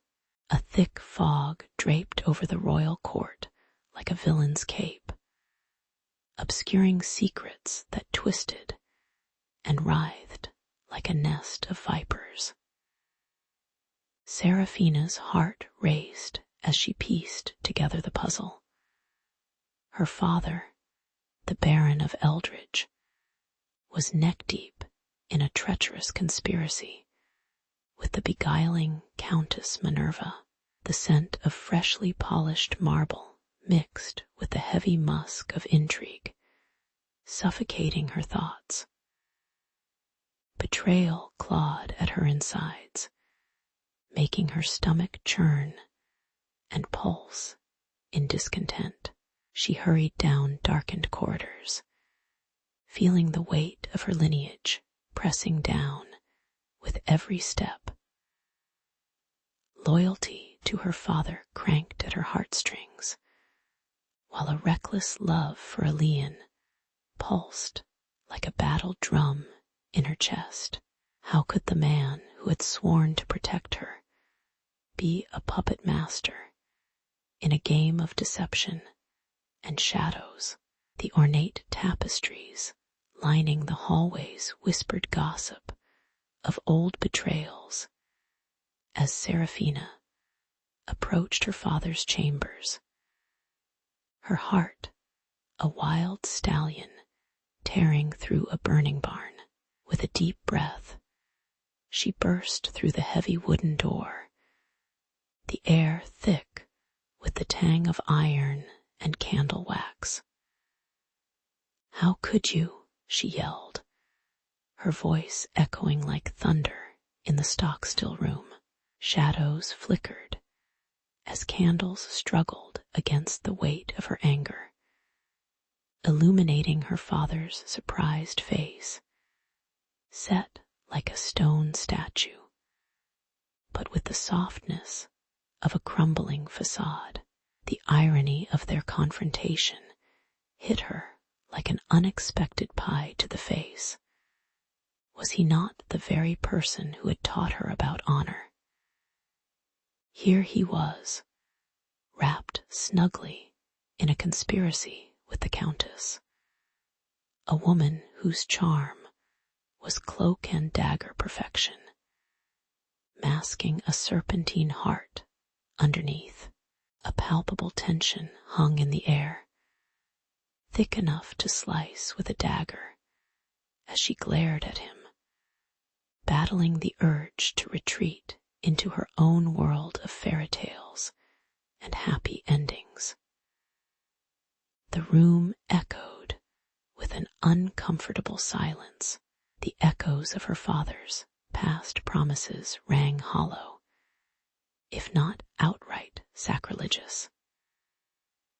In a world where knights were supposed to slay dragons and protect the innocent, her father had chosen to dance with vipers, choosing ambition over familial loyalty.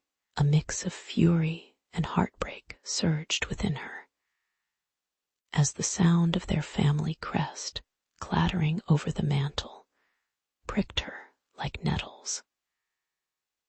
How would she ever manage to reconcile the man who raised her with the fiend he had become? The nights deepened, a heavy blanket over the kingdom, as Seraphina slipped through the shadows to meet Aeolian, her heart swelling with a cocktail of love and trepidation. They nestled beneath the gnarled branches of an ancient oak, where the air shimmered with the scent of damp earth and anticipation.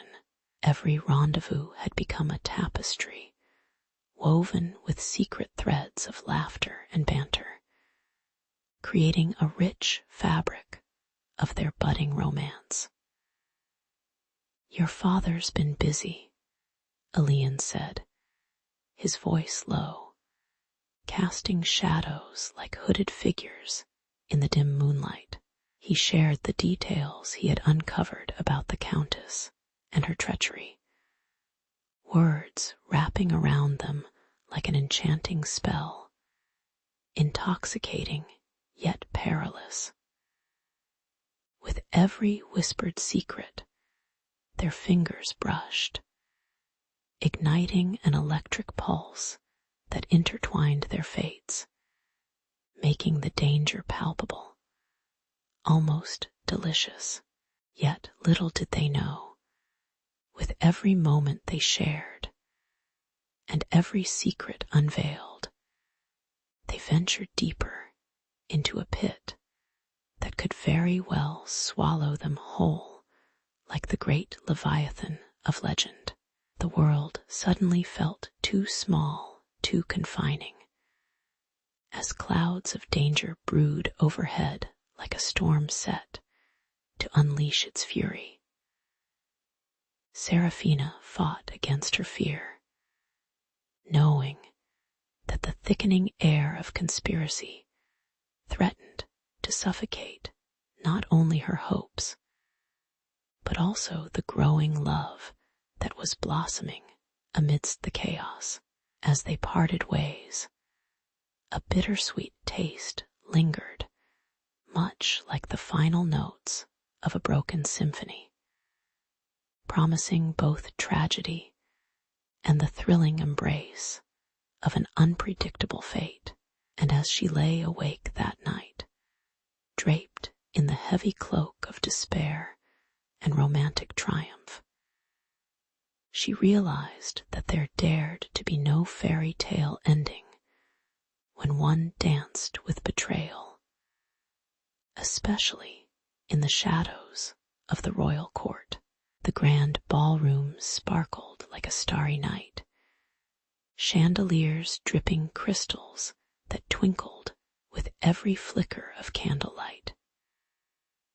Seraphina stood, a vision in emerald silk, her heart thudding like a bass drum as the court buzzed around her. Music floated through the air, a heady mix of violins and laughter, spinning a tapestry of joy thick enough to hide the daggers hidden beneath elaborate satin jackets. Yet, beneath this facade of glamour, tension coiled like a spring, ready to snap at the slightest provocation. And oh, how the anticipation clung to the air, heavy with the scent of jasmine mingling with the tang of fear, as Seraphina knew that tonight the stakes could not be higher, and the true players were yet to reveal themselves. Elian, handsome as a sun-kissed hero in a ballad, moved gracefully across the floor, completely oblivious to the brewing storm. He shared a smile with nobility, his charm dazzling, but Seraphina was all too aware of the dark shadow lurking nearby, none other than the Countess of Forlorn, her motives as twisted as the curls in her hair. The Countess slid through the crowd like a serpent, whispering sweet poison into the ears of the gullible lords and ladies, drawing them toward her treacherous web of deceit. With a smirk that could foil even the staunchest knight, she spun her tale of betrayal, trying to twist the court's favor with a flick of her wrist. Watching her, Seraphina felt the bile rise in her throat and realized she would have to act. And soon, before the Countess's lies solidified into a dangerous truth, as the music crescendoed, adrenaline surged through Seraphina like a wildfire, igniting her resolve.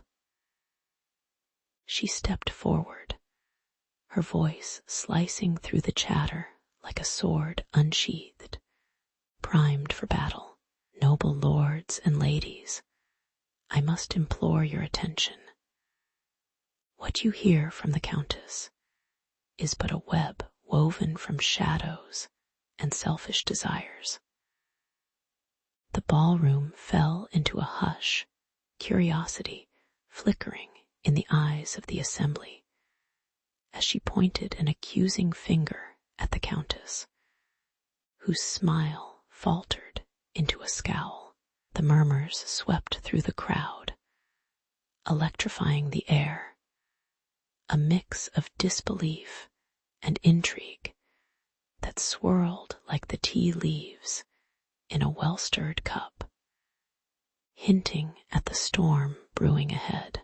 The Countess's face flushed a dangerous crimson, fury bubbling beneath her skin like a pot left to boil on the stove. "How dare you?" she hissed, her voice a venomous whisper that cut through the tension like a dagger. But Serafina was undeterred. She pressed on, fear sharp and real, but purpose sharper still.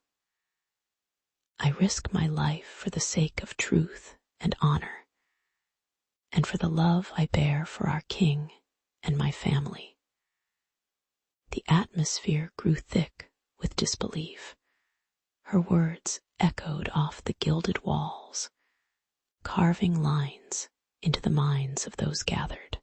And there, amid the chaos, Alian's eyes found hers, a flicker of gratitude radiating warmth through the storm raging around them, reinforcing her spirit even as the stakes climbed higher. As silence reigned, the ball transformed from a sea of glamour to a battlefield of allegiances, whispers swirling in dizzying circles among the lords and ladies.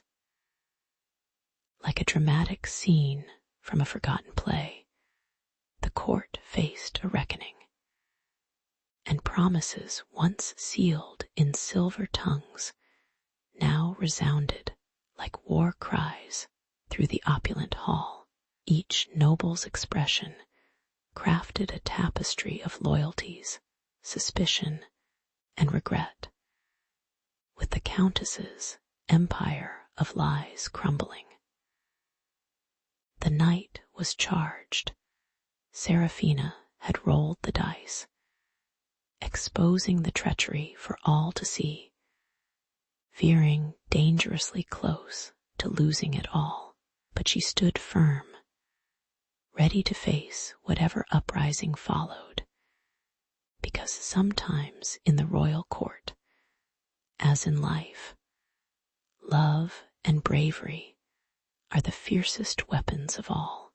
In the flickering candlelight of the grand hall, Serafina and Alian stood like twin beacons of hope, their hearts racing from both the thrill of victory and the uncertainty of new beginnings. The scent of beeswax mingled with the faint aroma of roasted meats that lingered from the evening feast, a faint echo of celebration that still danced in the air. Gone were the days when the Countess's treacherous whispers slithered through the court like venomous snakes. Now it was Serafina's laughter that rang clear, a joyful melody buoyed by the promise of a united front. "Look at them, our court," Alian chuckled softly, gesturing at their fellow nobles, who were now clapping and cheering as if they were all in a dance-off at a medieval tavern. Ever seen such desperate desperation for a leader? They're like children in a candy store, only, you know, with sharper swords and fewer cavities. With the Countess's scheming now a mere whisper of history, Serafina felt a weight lift off her shoulders, like a boulder rolling away to reveal a vibrant sunrise. The first rays of a new dawn pierced the heavy tapestry of tradition, and she breathed the fresh air of possibility. Blood-red banners fluttered cheerily in the courtyard, while the faint clinking of goblets echoed through the chambers, a sound that no longer filled her with dread, but with invigorating energy. She glanced sideways at Alian, who had transformed from a mere ally to a companion upon this treacherous journey, and couldn't help but feel a spark of warmth, one she hadn't expected to find in the heart of a royal court. In that instant, Serafina realized that trust and love were not merely noble ideals, but formidable weapons against the darkness of cynicism that cloaked their past. The newly forged alliance with the king was as fiery as the fiery roast boar served at the feast, sizzling with the promise of a bold future.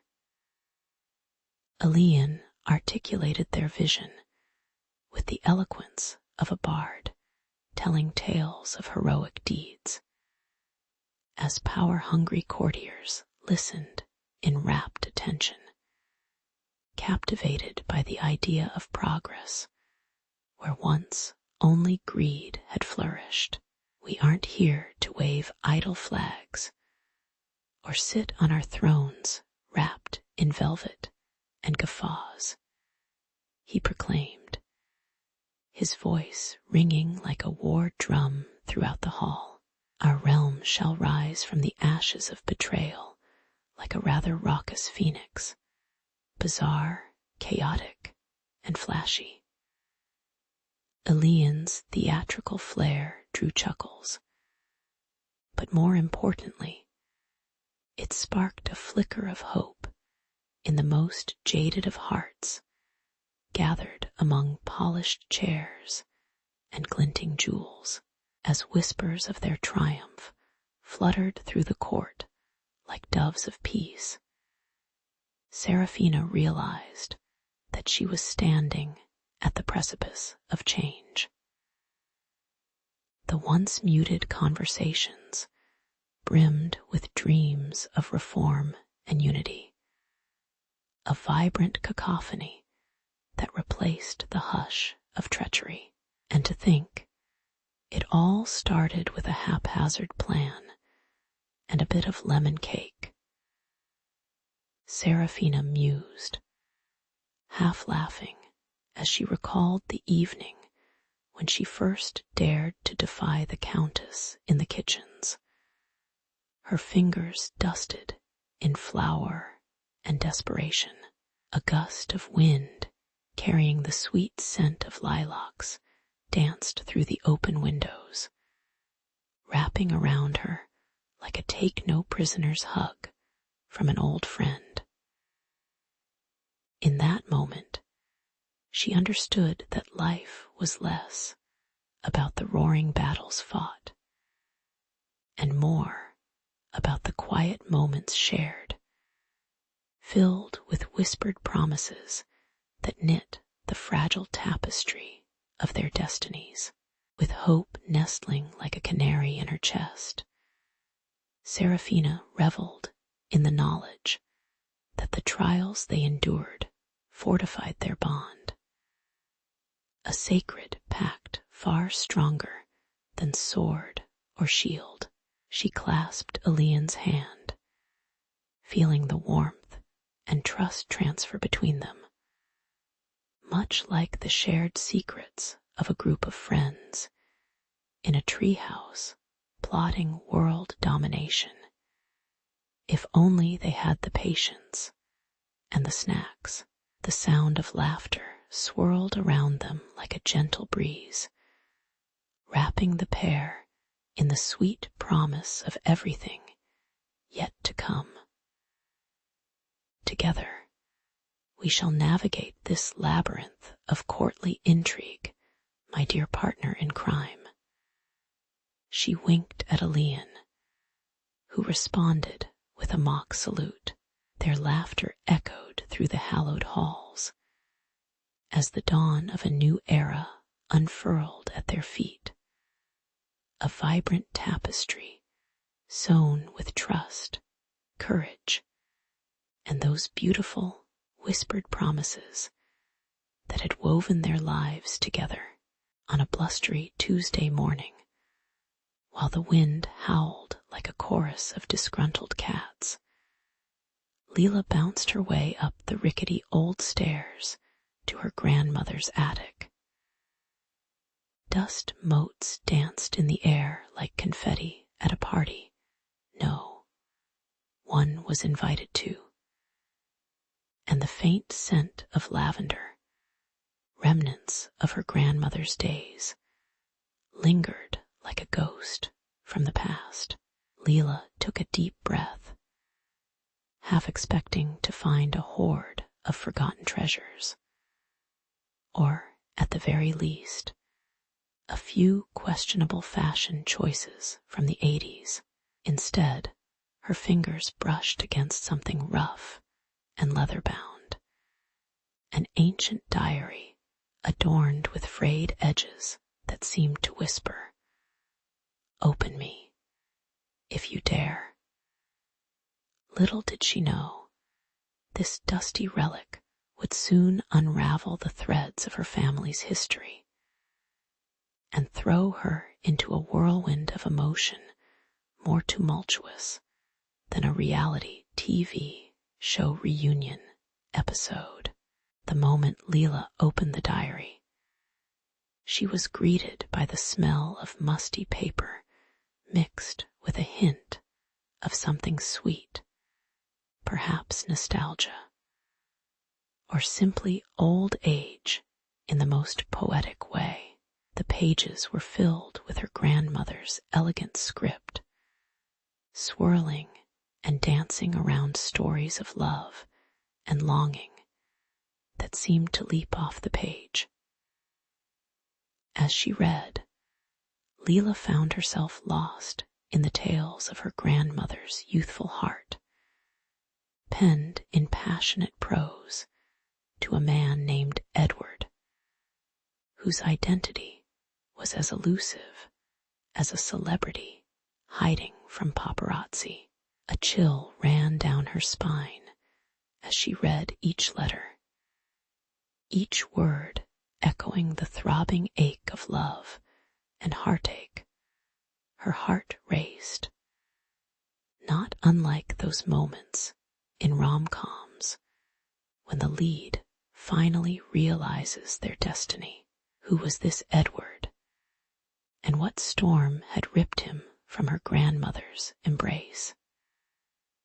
More questions than answers swirled in her mind, like a deliciously complicated plot twist in a page-turner novel.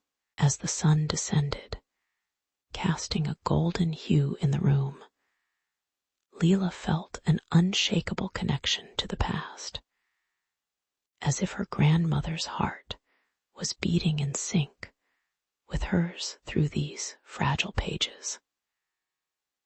The diary didn't just recount romance.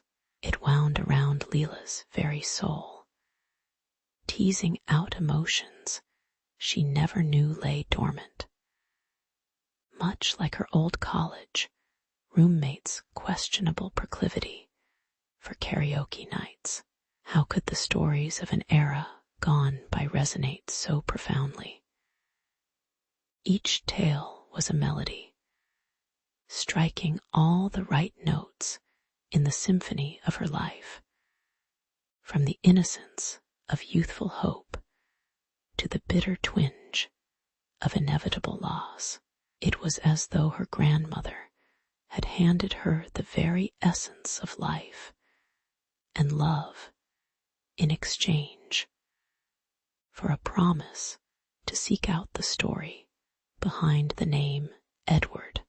With a newfound determination, Leela vowed to uncover the truth of Edward, embarking on a quest that would make Indiana Jones proud, minus the fedora and slightly worse dance moves. She envisioned roaming through old records, sifting through musty newspaper clippings, and possibly interrogating every elder in Eldenwood like an amateur detective with a penchant for gossip. This wasn't just a search for a man. It was a journey into the heart of her grandmother's hidden narratives. As she imagined the scenes unfolding, she couldn't help but chuckle at the irony of it all. Some cottage in far-off Paris, or a fairy tale romance shrouded in mist, could be hiding behind those walls, only to be revealed by a simple diary with more drama than a daytime soap opera. A daunting task lay ahead, but Leela's heart raced with every word, each letter pulsating like a siren's call to the truth. Night fell over Eldenwood, wrapping the village in a cozy blanket, peppered with flickering lights like scattered stars in a quiet galaxy. Leela snuggled deeper into her grandmother's faded armchair, clutching the diary against her chest, savoring the thrill of possible discoveries on the horizon. The more she pondered the love letters, the more she could feel the weight of lost time, scattering like fallen leaves across an autumn path, beckoning her to piece together the story waiting to be told. With a flickering candle casting whimsical shadows, she resolved that she would find Edward, or at least a trace of him. Because sometimes, dear friends, love can slip through the cracks of time, but when it's found, sparks fly, and who knows, it might just change everything. As Leela cracked open the aging diary, the musty scent of yellowed pages wafted up like a time capsule, bursting with nostalgia. Each page rustled like whispers of secrets long buried, filling her heart with anticipation. She felt as if she were not just reading words, but eavesdropping on a love affair that had unfolded in the vibrant hues of a bygone era. The ink was slightly faded, the loops and swirls of her grandmother's handwriting dancing across the page like a waltz, a mixture of youthful exuberance and hesitant hope. Leela could almost hear the distant echoes of laughter and soft sighs that accompanied those long-lost moments, transporting her to a sunlit world where love was an adventure, not a setback. As she delved deeper, Leela discovered a story steeped in sweetness, a summer of stolen kisses and secret meetings under the sprawling oak tree in the park, where the air was thick with the scent of blooming roses and a hint of nostalgia. Her grandmother, Helen, poured her heart into words, describing Edward as the embodiment of charm, with his tousled hair and a smile that could light up the darkest nights. Yet amid the romance, a shadow loomed, darkening every sweet memory, a forbidding canvas of societal expectations and familial disapproval. It was like watching a rom-com where, instead of the splendor of true love prevailing, the soggy plot twists turned everything upside down. Who knew that, like a bad sequel, love could be so complicated in a quagmire of irony? The very people who should have been celebrating love vehemently opposed it. Edward, hailing from a neighboring town, was viewed as an outsider with ambitions that threatened to disturb the delicate balance of their small community. Leela chuckled softly, remembering her high school drama club, almost as chaotic as her grandmother's life must have been. She imagined gossiping aunts with perfectly coiffed hair, sitting in pastel-colored garden chairs, sipping iced tea, while muttering judgmental phrases about social suitability, like it was an Olympic sport. Those words stung like bad 80s pop songs that refused to leave your head, leaving Helen and Edward to navigate a minefield of expectations, dreams, and heartbreak. Leela felt a growing urgency to piece together the remnants of her grandmother's passion, as if she were the detective in a romance mystery, rather than an ordinary college student. There was a sensation in her heart, an inexplicable pull toward Edward, a man she had never met but felt oddly connected to, as if he were the final puzzle piece in a family portrait that long yearned for completion. With every revelation, her determination solidified, like a caffeine-fueled montage in a romantic comedy. She could practically hear the upbeat soundtrack of her mission play in the background, determined as a fiercely caffeinated squirrel hunting for its acorns. Leela set out to uncover where Edward had disappeared to, convinced that somehow her search for him would untangle the threads of her grandmother's lost love, and perhaps weave her own story together in the process. With each passing moment, the diary grew heavier in Leela's hands, not just with ink and paper, but with the weight of unfulfilled dreams and the bittersweet pang of longing. As she made plans to seek out Edward, the real challenge lay ahead. Could she bridge the gap between generations, overcoming the obstacles that had once separated her grandmother from love?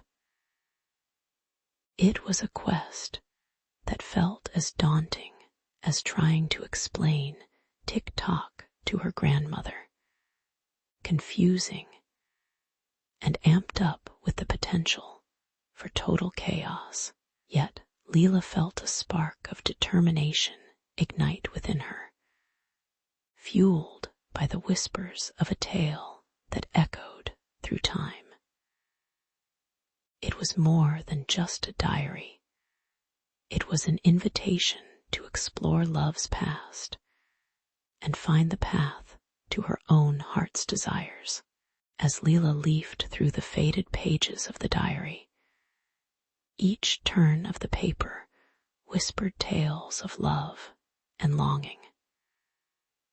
The ink, once bold and tempestuous, now gathered dust, as if preserving the secrets of the past. With a heart full of resolve and an insatiable curiosity, Leela could almost hear the tide crashing against the cliffs of a small coastal town, Edward's last known refuge. Summoning her courage, she packed her bags, feeling like she was stepping into a film where she was the intrepid heroine on a quest for the lost treasure of love. Little did she know, the journey ahead would be riddled with challenges as tangled as her own heartstrings. Arriving in the quaint town felt like stepping onto a movie set from the 1960s, complete with quaint shops and an air thick with the smell of sea salt and fried fish.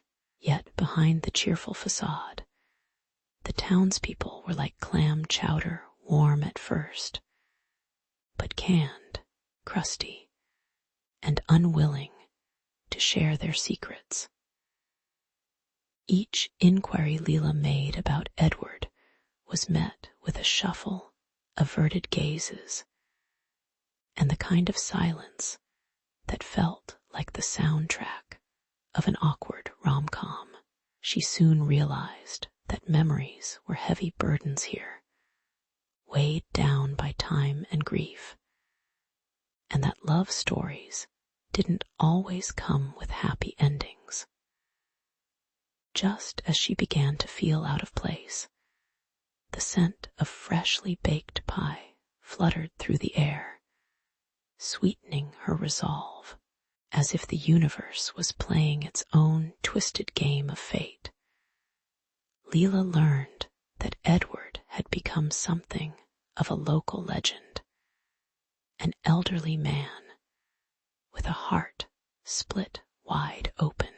The news piqued her curiosity, but also filled her with an odd melancholy, as if she were tracing the outline of a ghost from a bygone era.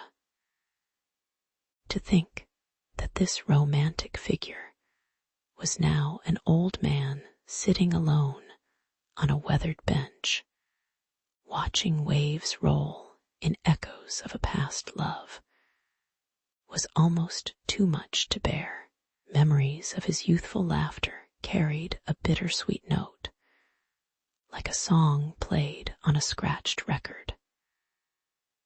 Somehow, she felt a kinship with his pain, as if they were both pawns in a chess game played by love itself. It was hard to focus on Edward when Jonah, the town's local historian, had a presence that could light up the foggy coast. Every time he spoke, it was as if history rolled off his tongue in warm, buttery layers that made Leela weak in the knees, kind of like that intoxicating smell of fresh coffee in the morning. He regaled her with tales of ancient shipwrecks and town legends, and Leela couldn't help but wonder if fate were scripting a different kind of love story right before her eyes. Yet the weight of Edward's legacy loomed large like a lighthouse, guiding her back to the shores of grief. A strange irony danced through her thoughts. Here she was, searching for lost love, while flirting with a living history book. With each day, Leela felt the pull of her emerging feelings for Jonah, like the tide lapping at her feet. But the search for Edward hung over her like a dark cloud. She chuckled to herself, thinking that perhaps she had stepped into some kind of time-traveling rom-com, where the past and present twisted together like a pretzel on the boardwalk. Could she really ask the universe to let her rewrite her fate? As she approached the moment of meeting Edward, anticipation crackled in the air like static before a storm.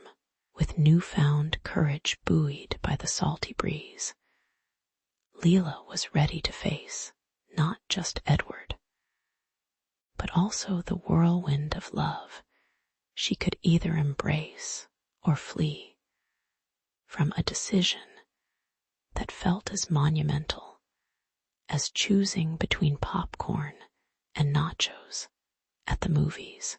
The air hung heavy with anticipation as Leela stepped into the quaint cafe where destiny had donned its finest attire for the day. The smell of freshly brewed coffee mingled with the sweet scent of pastries, blending into an almost intoxicating aroma that promised warmth and comfort. In the corner, Edward sat, his silver hair glinting like a distant star, lost in thought. A man shaped by time, yet unchanged in spirit. With every step she took, the sound of her shoes echoed in her ears, as if announcing her arrival, a reminder of the countless paths that led her here.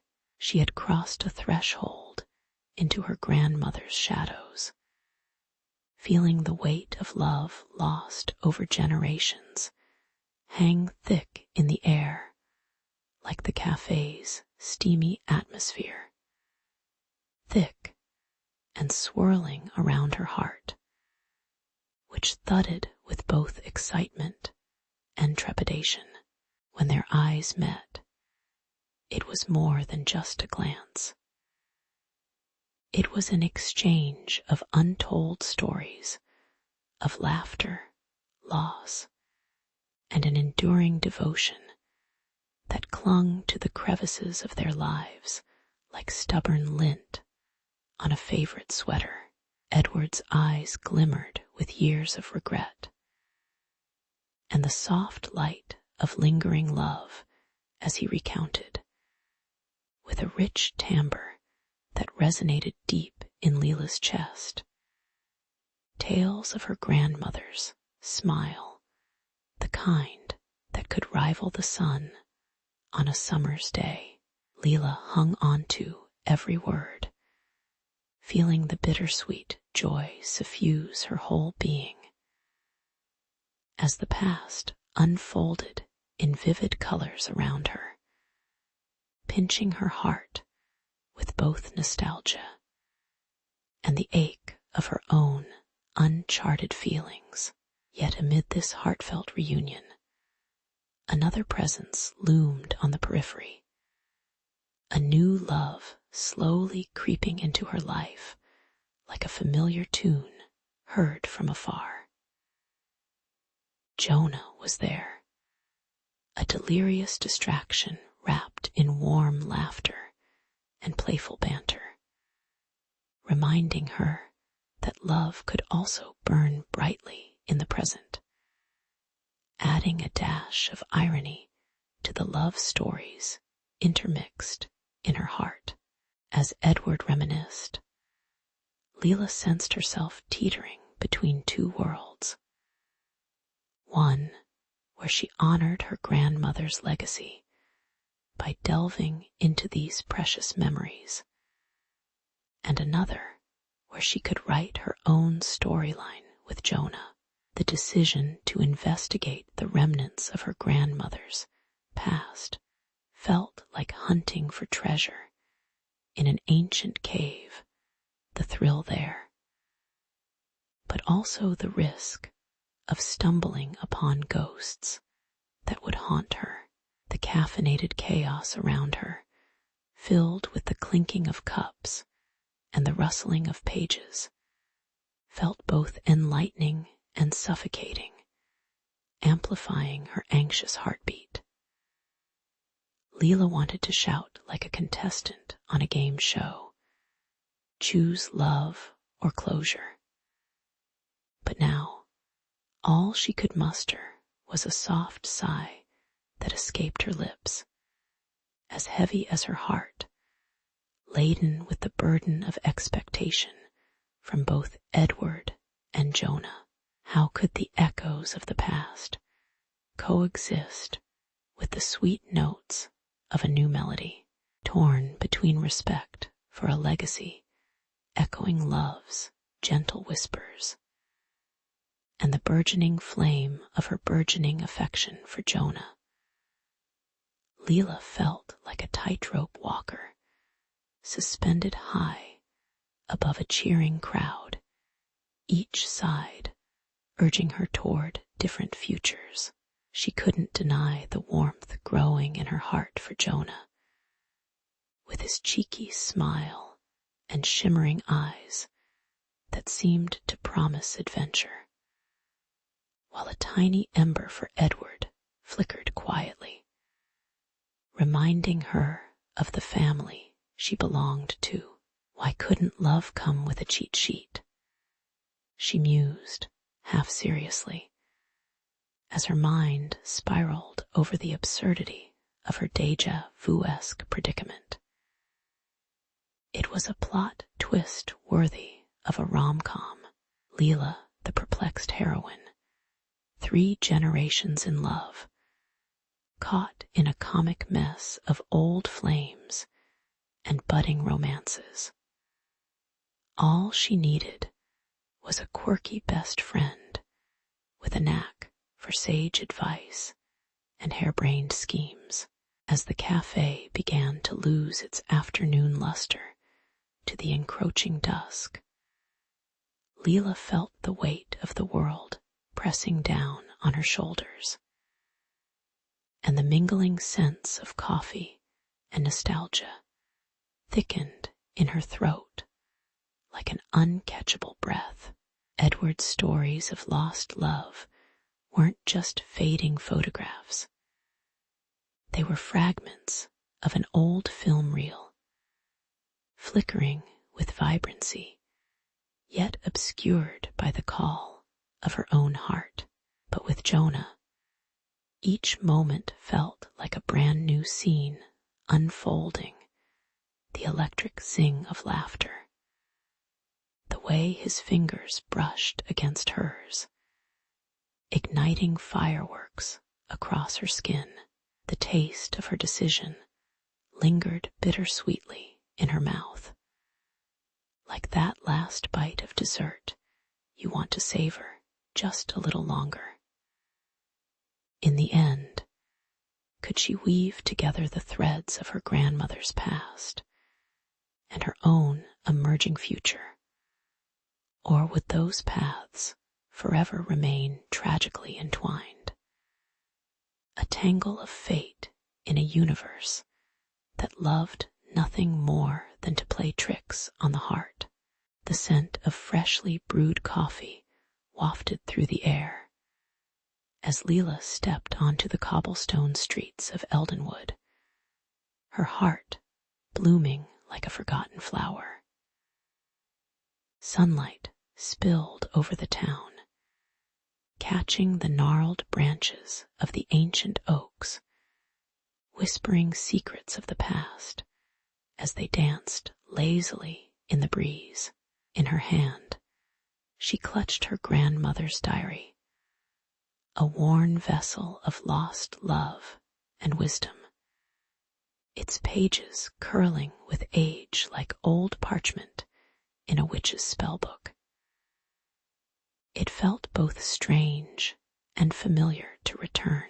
This place, once a backdrop for her childhood fantasies, now shimmered with a bittersweet tinge of nostalgia. Ah, the irony. In her quest to escape, she had stumbled back into the heart of what truly mattered, ready to rewrite the ending of a tale spun long ago, and set her own story ablaze. With each step she took, Leela felt as if she were peeling away the layers of her past, like an onion that wouldn't make her weep, at least, not today. The vibrant market, bustling with chatter, and the clinking of old coins, echoed with laughter that seemed to beckon her through time, tugging at heartstrings long thought frayed. She could almost hear her grandmother's laughter trailing behind her, encouraging and warm, as Leela found a quiet bench adorned with wildflowers, wild as the love once lost. Digging her fingers into the weathered pages of the diary, she let the scent of lavender and ink fill her lungs. Every word told of laughter, longing, and the occasional shipwreck of heartbreak. It was here that she would honor her grandmother's love, capturing its essence like a painter with a lost muse, and where the burden of remembrance would transform into a joy-filled legacy. Now, let's not kid ourselves. Writing about love isn't as glamorous as it sounds. It's like trying to hold a slippery eel in a fancy restaurant, tricky and downright slippery. But as Leela penned her grandmother's story, she marveled at the tapestries of emotion that emerged, stitched together with threads of vulnerability and resilience. Each stroke of her pen became a bridge between generations, inviting the warmth of her grandmother's heart to dance alongside her own. And as she wrote about the adventures and misadventures of a love that held no bounds, she couldn't help but chuckle at the irony. This diary, once a box of sorrows, was now a raucous celebration, where past and present collided in a cheeky cosmic dance-off. Leela was both a custodian of her grandma's legacy and the architect of her own romance, with her fingertips hovering over both the love that had been and the love that was yet to unfold. And then there was Jonah. Oh, Jonah, the boy who had once flitted through her childhood like a firefly, leaving trails of spark and wonder. Suddenly, alongside the weighty reflections of her grandmother's love story, Leela found herself captivated by the sweet, unexpected romance of her own, in a moment of serendipity that would make even the most seasoned rom-com heroine swoon. She caught Jonah's eye from across the street, where he was busy fumbling with a basket of apricots. It seemed he had not evolved much from the days of rumpled hair and well-meaning clumsiness. As their eyes locked, laughter bubbled between them, a gentle reminder that love could be as refreshing as the first sip of lemonade on a scorching summer day, full of promise and just a hint of tart. By the time Leela closed her grandmother's diary, the once solemn pages felt alive with giggles and whispers, a testament to the vibrant tapestry of unity she had woven, with her heart a bit lighter and hope blooming like daisies in bright spring sunshine. She understood that while the past painted her reality, it was the choices she made today that held the brush to her destiny. The echoes of sorrow had been transformed into a melody of possibility, with Jonah composing right alongside her. Eldenwood was no longer a land of ghosts and regrets. It was a vivid canvas where love, lost and found, intertwined like vine-draped trellises under the watchful gaze of the stars. Leela let a grin slip across her face, knowing that the story wasn't only about her grandmother's legacy. It was her story now, bursting with laughter, love, and the delightful chaos of the present.